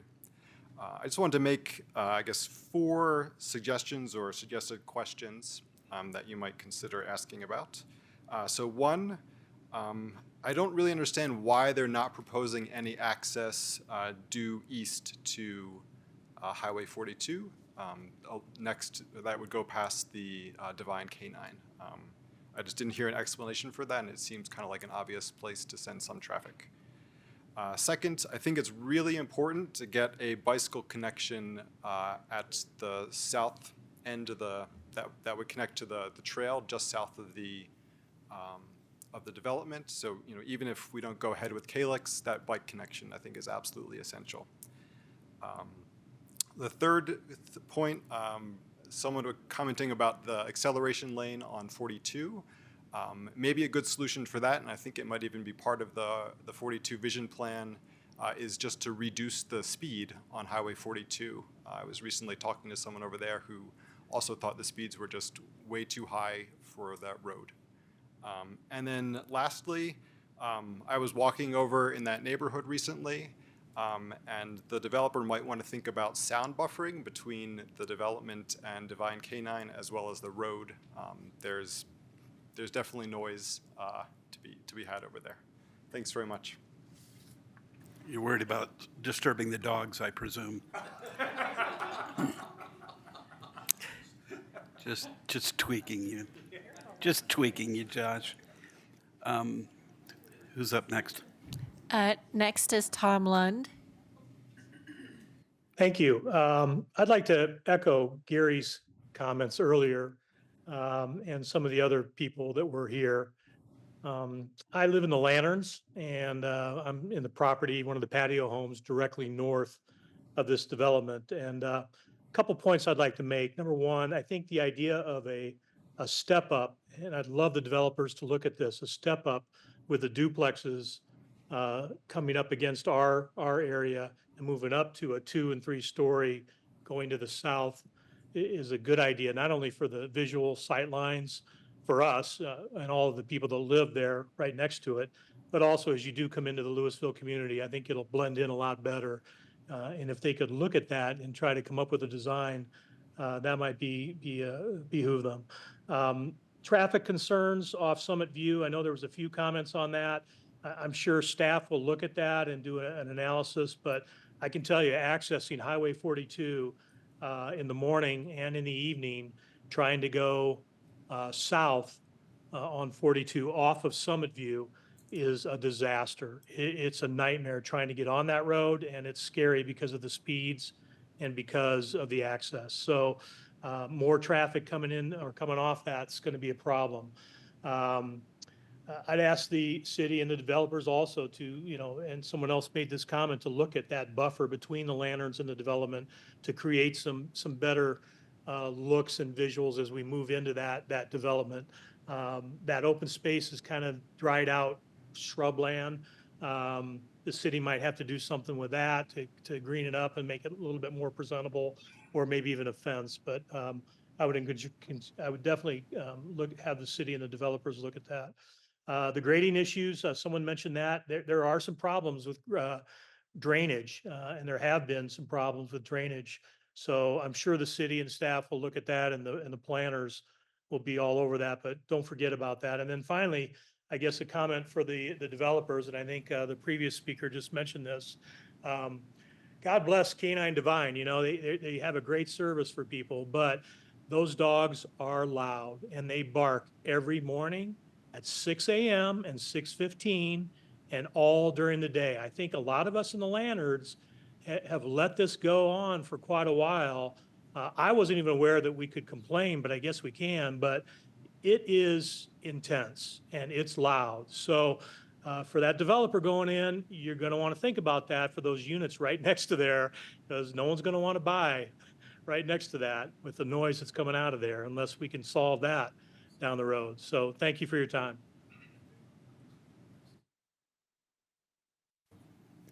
Next. Thanks a lot, Tom. I guess what I'd like to do at this point is just ask, well, I have one question for staff, but invite the soon-to-be applicant to maybe address whatever points they want to at this stage. But I had a question about I had a question about that to the extent that we're talking a little bit about that. I don't know, I guess it's a drive right now. I'm trying to think what the nature of the road is just south of Divine Canine. It may be a lot for all I'm thinking of. What's the status of that area? Is there any access whatsoever between this project? Is that, you said it's an emergency access, but is there any possibility of making that into something more than just an emergency access? And just to be clear, Mayor, you're talking about that would grant access to Highway 42? Yes. Yeah. There is an existing access easement across the property where Divine Canine is that I believe both properties are party to. I'd have to take a closer look at that. Obviously, we haven't reviewed a title commitment or agreement.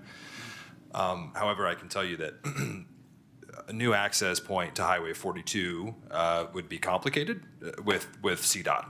And so I don't know that I can necessarily comment on that at the moment. We've had past projects where we've referred out to CDOT for additional access points, and CDOT does limit the amount of access points that on Highway 42. So if that were to be part of the proposal, we'd have to refer to CDOT to determine existing access points and whether or not they'd actually permit an access point in that location. And I guess maybe more practically there have been several comments about the speed on 42. That's entirely CDOT. Am I right? To my knowledge, yeah, controlled by CDOT and established by CDOT. And that's a kind of long-term sort of process, and a challenging one, I think. But anyway, if the applicant has some thoughts for some of the questions, I'd love to hear some of the comments. Again, my name is Michael Reese. I do live in Louisville. Thank you, everyone that showed up tonight to take some time to give us feedback on the proposal. Really greatly appreciated. What I would probably not want to do is delve too much into each and every question. We took good notes. We have a pretty robust schedule. We're meeting immediately later this week to start the next phase to kick into the next process within the city. It's an iterative process. There's ample opportunities going forward within the structure of Louisville to have public comment. The general, the GDP amendment is another such time that will happen in the next, I'd say 90 to 120 days to try to get through that process. That also is a public comment. Many of the things that we heard tonight we'll try to incorporate, or at least have an answer to that makes some sense. A couple of things that I could just say is negotiating with CDOT or negotiating with the ditch company, it's a toss-up when you're a developer. And the safety issue for leaving residential units going out on Highway 42 across there is an existing easement which would keep in place as an emergency access. But right from the start, we felt that this was a residential use and needed to utilize the existing residential road network. Calyx is definitely something we would prefer to keep pedestrian and not incur the costs of even trying to figure out what a street costs. That would be a great first contribution to the project. Just don't even ask us to price it. We don't have to pay an engineer to give us a cost just for only you to say we don't have to build it. You know, all these things add up and get buried into the financing.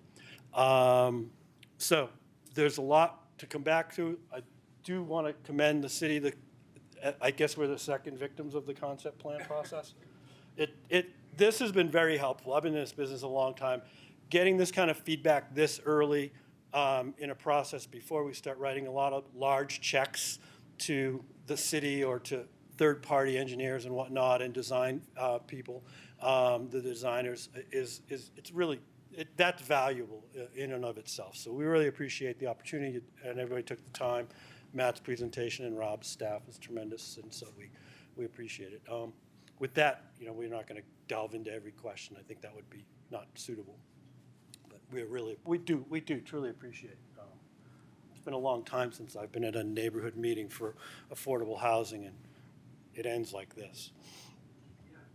Well, it's not over. That's part of the message. I mean, one of the challenges in land use is that you sometimes have these really high stakes meetings, and they're very structured, and the public particularly feels very constrained. I think council feels constrained. I think the party, staff and the applicants feel less constrained. They're just accustomed to the constraints, but it's very challenging. It's nice to have something to bat around a little bit. I appreciate. I didn't mean to put you on the spot. I just figured if there was something you wanted to put to rest pretty easily, then that's, I wanted to give you that opportunity. But we're feeling along in this process too. I know I am. But thank you for coming and being part of that. Thank you. I don't know, the council, we can talk a little bit if you'd like about some of the things we've heard. I don't want to dwell too much on it. I think we've had some good thoughts from the community. I wish that we had more community input. This isn't a knock on the discussions that have had so far. I'd be really interested in what the community has to say about the Calyx connection. Notwithstanding it's part of the transportation master plan, it's always good to hear what folks around there might think about the various options for dealing with that connection. I don't think we're going to resolve that tonight in any way, but and maybe others don't feel as strongly about that, but that sounds like it's a fairly important thing to take into account. At least that's what the applicant suggests. Are there other comments that folks would like to make? Sure. Yeah, so two points. One is just overall, I think this is exactly the kind of project we're looking for on the merits. I mean, it's hard to imagine something that would fit more with some of the things we've been discussing recently around housing plan and affordable housing, and something that does hit the 80% and then the up to 120% seems to check a few boxes. It'd be great if it was an even bigger project, but we can't have everything. The Calyx piece I think is interesting, and and I am moved by Council Member Dickinson's earlier point about, well, why not just try and preserve that easement so that if we need to build Calyx connector in the future, we can not impose the day one cost on the developer to make that a full street. And some type of bike pedestrian thing to me makes a ton of sense because it's going to intersect another bike path. And frankly, putting a street through there is going to create a challenge for that other bike path that we would have to grapple with. You know, is it just a crosswalk? Is it something else? Expense, engineering, so on. So I guess philosophically I see it as, and I think the applicant framed it this way, is like the city's first contribution to the project can be to not make them go do engineering on a road. I would be in favor of that to say, look, let's have the easement, let's have the space, and if we want to go spend our own dollars on a road later, we certainly can. Thanks. Yeah, Mayor Pro Tem. Yeah, I agree with all that. I also heard a lot of comments basically that like Summit View Drive isn't the best way out of this community. And so if you create Calyx, you're basically creating that as a preferred option. It's like, oh, I'll just go out this way. And when you have to go out Hecla, you're on a bigger road and you're either going up to the light at Pascal or to Hecla that does have more of a acceleration lane, or at least its own turn lane. So, you know, it seems like, you know, road that will create more traffic for the Summit View neighbors and doesn't necessarily benefit north or south and puts too many people on that road. So I agree with that. Councilmember Hefner to, you know, basically not worry about that road, but instead a good bike path in both directions. The other thing I just want to say, my last comment is like, it's what's really exciting when a developer comes and they want to do, you know, a portion of affordable, or, you know, it's kind of, you have to put a lot of faith in a developer to do the right thing, to bring the right product. And when the developer is Thistle, when the developer is an organization, it takes a lot of stress off of me. I had some questions about, you know, what kind of deed restriction, how long, but like, you know who I'd ask? You guys. Like if there was another developer, it's like you should get with Thistle and talk about what's the best. So you guys are in the business of creating affordable housing in a lot of different areas. So what you bring here, I know, is through that lens, and that you guys are going to do your best to bring the kind of affordable housing that's necessary. Because again, when you're dealing with a non-affordable housing developer, it's like, whoa, we're going to do mostly at the 120, 140, and like, well, is that really what people want? It's like, you guys are affordable housing, so I know the missing middle is a real thing, and I'm excited to work with you guys. Really excited for the city as best we can to unleash Prop 123 money with our own money, with their money. We've been looking for shovel ready. So this idea of saying, you know, what can we put towards this project that can be matched or unleashes other monies from other organizations, and that's a huge potential for a partnership with the city is to find some other people's money to make this project work, right? So I agree there's some things we can do as a community to make this project go faster, which saves money, but I really do think there's some good opportunity, as Councilmember Hamilton was kind of alluding to, you know, what we want to put our money where our mouth is. A little earlier, we are, you know, we approved a plan that's going to bring in, by my estimation, over $600,000 in affordable housing, but not at that spot, right? So the whole idea is, where do we use that money and how do we use that money to create affordable housing? So I think without putting the cart in front of the horse, we definitely want to be talking about how we support this project as a council and as a community to make it go well, and to respect the neighbors and make sure it's a really good development for them, and that it fits in well with the community, and that we're able to bring new neighbors into the community. But some of those ideas about, you know, the house heights based on, you know, how close they are, and I am sensitive to that hill house, and then it's like, it feels like a 5-story home when it isn't. So what we can do, you know, to mitigate some of that. I think these are all great conversations, and I really appreciate the community input and all the great thoughts that came in. so little animosity, and it's a nice setting for it, right? Because it's more casual. We're not at the finish line here. We're at the start line, and everyone's in the conversation. I think that's the best thing for me about this concept plan is it feels like we're all in the conversation at the start. And so we can watch this play out, and we can all be a part of it for a longer period of time. So I think that part's fantastic. And then we kind of go away. You can't talk to us again after a little while, right? Then it just comes back to us as a different version. So trusting in all of you and staff to keep this conversation going well, but great start from my perspective. Other comments? Yep. Councilmember Kern. Yeah, that was really good. That.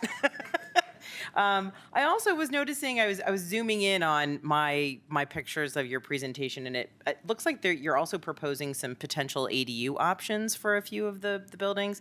We saw a development earlier tonight that's actually going to be doing that. It definitely creates a lot of affordability possibilities for people to live in a community, and it creates some additional housing for people who might even be of a lower, in that 80% AMI for those or below. And I'm really happy for this, and I like to Councilmember Hefner's point of I just wish it could be bigger. I'd love to find more places that you can do this in Louisville, assuming we like the end product, and they do. So, like, being a good neighbor is also being a good neighbor while it's being built. I did take to heart a comment that one of the residents was talking about as far as the feel of the community that you're building. Some of the pictures of what you showed us in other communities really do look like they would blend in well. And I think I would love to see that it looks like it's part of what is already there to maybe the north and the west side of the community, that it blends in with that feel and flavor. And then when these are backing to some of the duplexes or we have townhouses looking at them, it's more like looking at another extension of their own community versus looking at something completely different. And I agree. If there's anything that can be done to kind of mitigate that sloped uphill feeling. And I realize there's going to be a lot of special tricks of the trade for an architect on this one, but I would love to see you be able to help out with that. It'd make everybody feel better. I think the people who are moving in, as well as the people who are already in that area. So, but yeah, thank you. I'm really impressed, and I'm so excited that you chose to go through this grueling process of coming to us first and chatting. So thank you. Other comments? Thank you for the proposal. I hope that that we'll see more. I think I agree with Councilmember Hefner's comments around the connection. I'm guarded only because I don't really need to be guarded here, because you can't rely on what we're saying for in the way that you can during the quasi-judicial process. But I think we don't need to be inventing reasons to have you do something if we can preserve our options to do it later.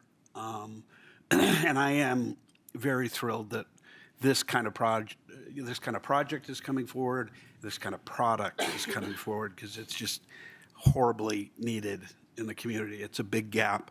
And I look at one of the reasons I asked about the GDP criteria before is just sort of thinking ahead to that piece, which isn't, I think, the main challenge here. But I look at one of the criteria being the area for which the rezoning is requested has changed, or is changing to such a degree that it is in the public interest to encourage a redevelopment of the area.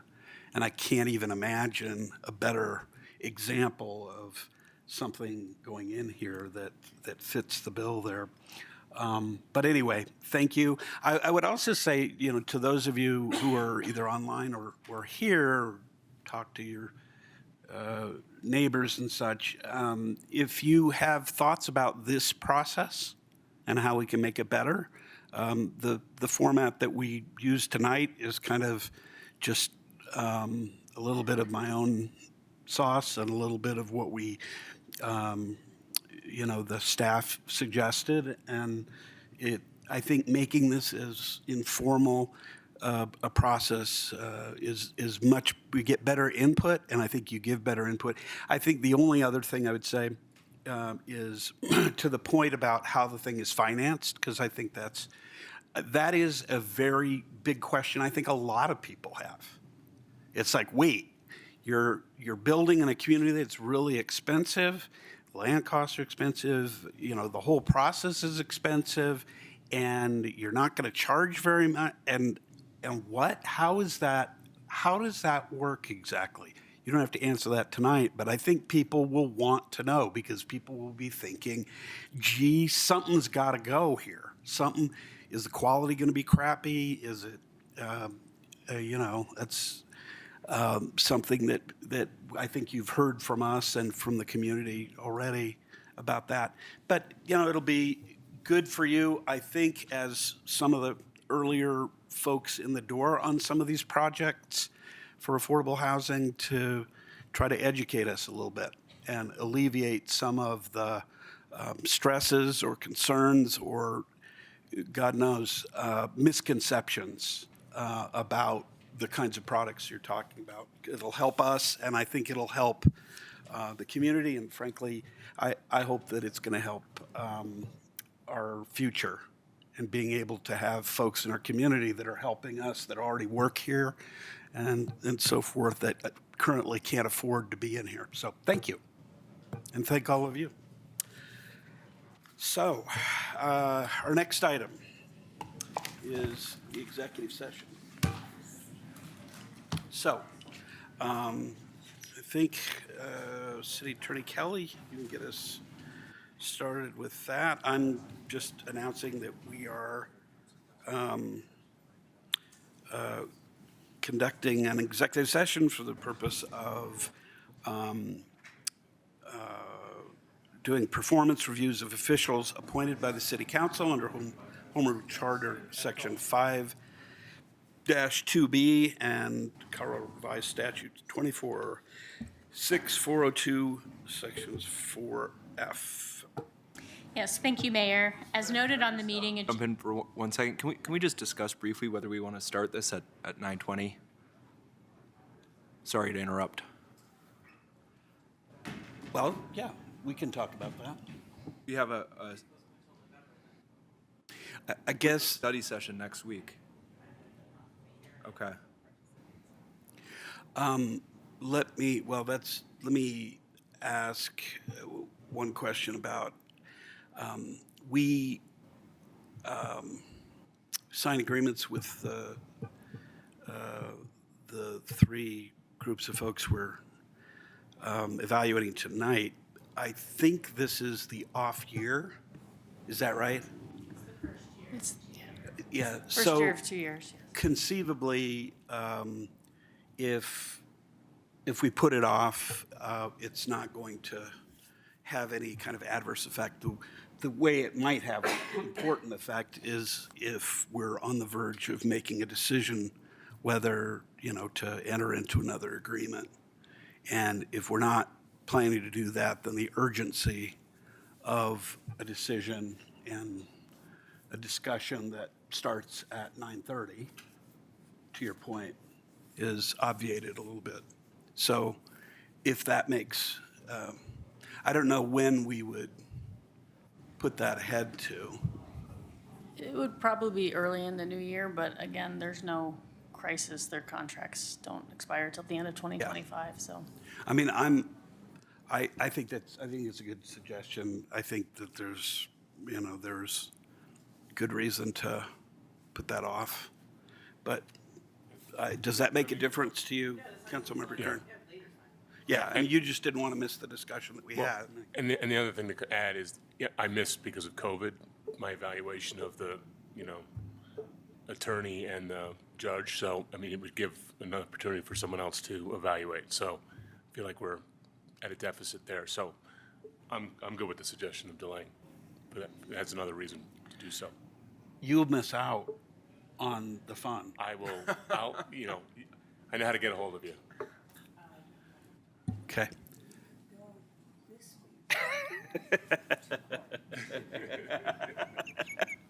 Nice work. Yes, Pro Tem. In light of that, could I recommend that we appoint Judy as someone who can go observe prior to our evaluation? I think that would be a good idea. It's only fair. Now, I didn't ask to do that. The gentleman who doesn't want to discuss it tonight should be the one who attends. Yeah, no, I'll just note for the record, I completed all of my evaluations, which is more than I can say for certain other members of this group. Okay. I think that's what we're going to do. If there's a thumbs up to that, then that's good enough for me. Yeah? Did you thumbs up? All right. I'm just being, she's just texting here. All right. With that in mind, do we have a city attorney's report tonight? We do not. Okay. Identification of future agenda items. Does anybody have suggestions, thoughts about that? Yes, Councilmember Hamilton. Thank you. So I think as you're all aware, this summer, the Open Space Advisory Board distributed a memo to council asking that we consider an ordinance banning the use of rodenticides for the removal of prairie dogs on private properties, primarily when other methods for removal are not feasible due to the impacts on those animals, but also the animals that consume prairie dogs for food. So given that our surrounding municipalities have talked about this and in some instances have ordinances in place, I think it's worth at least having a conversation for us of how we would propose approaching this on private properties. And nothing else, just begin to align with our neighbors on this.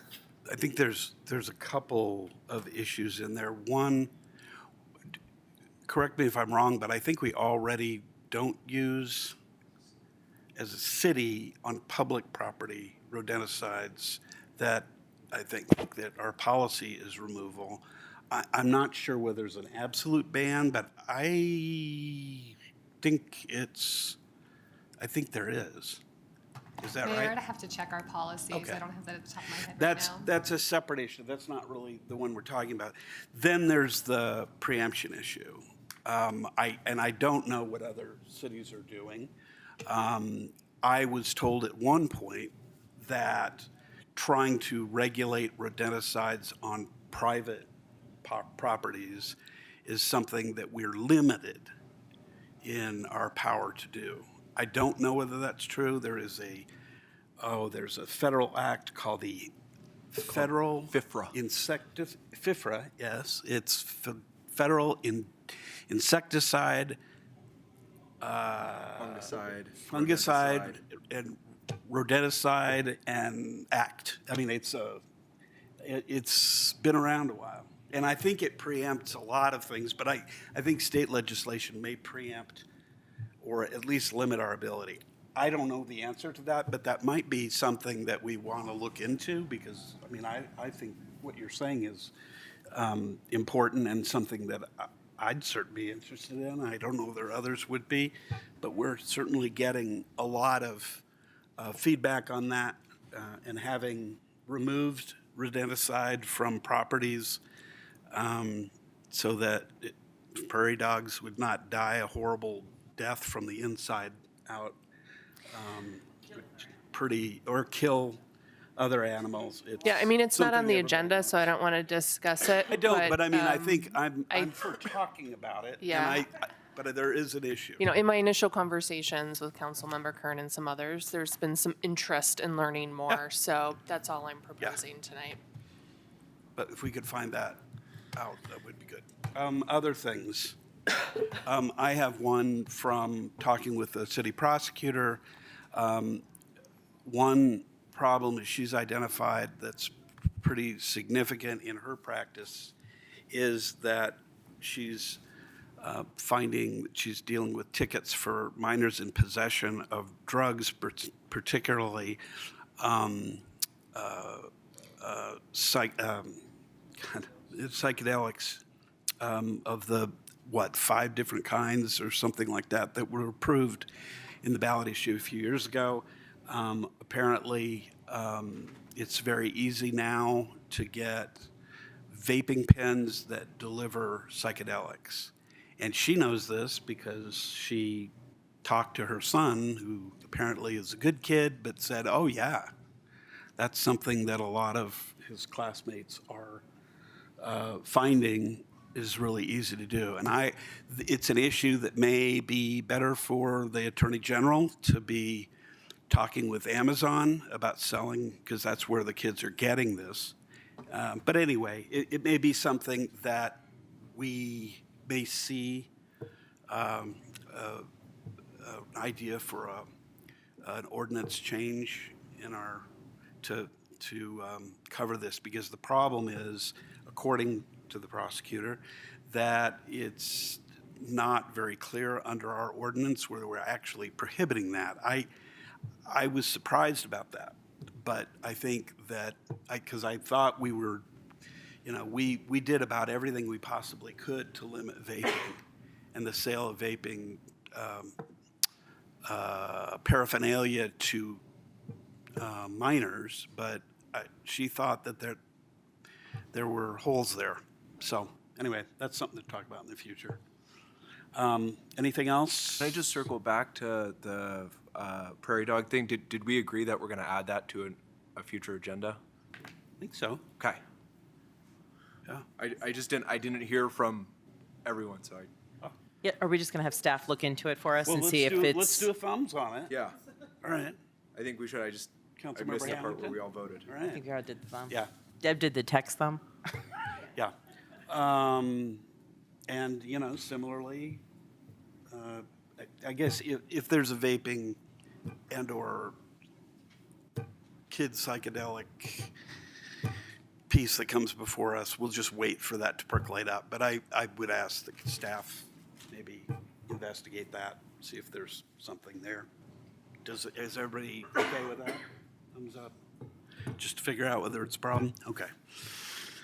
All right. I think, if not, we have a motion to adjourn? Motion to adjourn. Second. All in favor? Aye. Aye. Any opposed?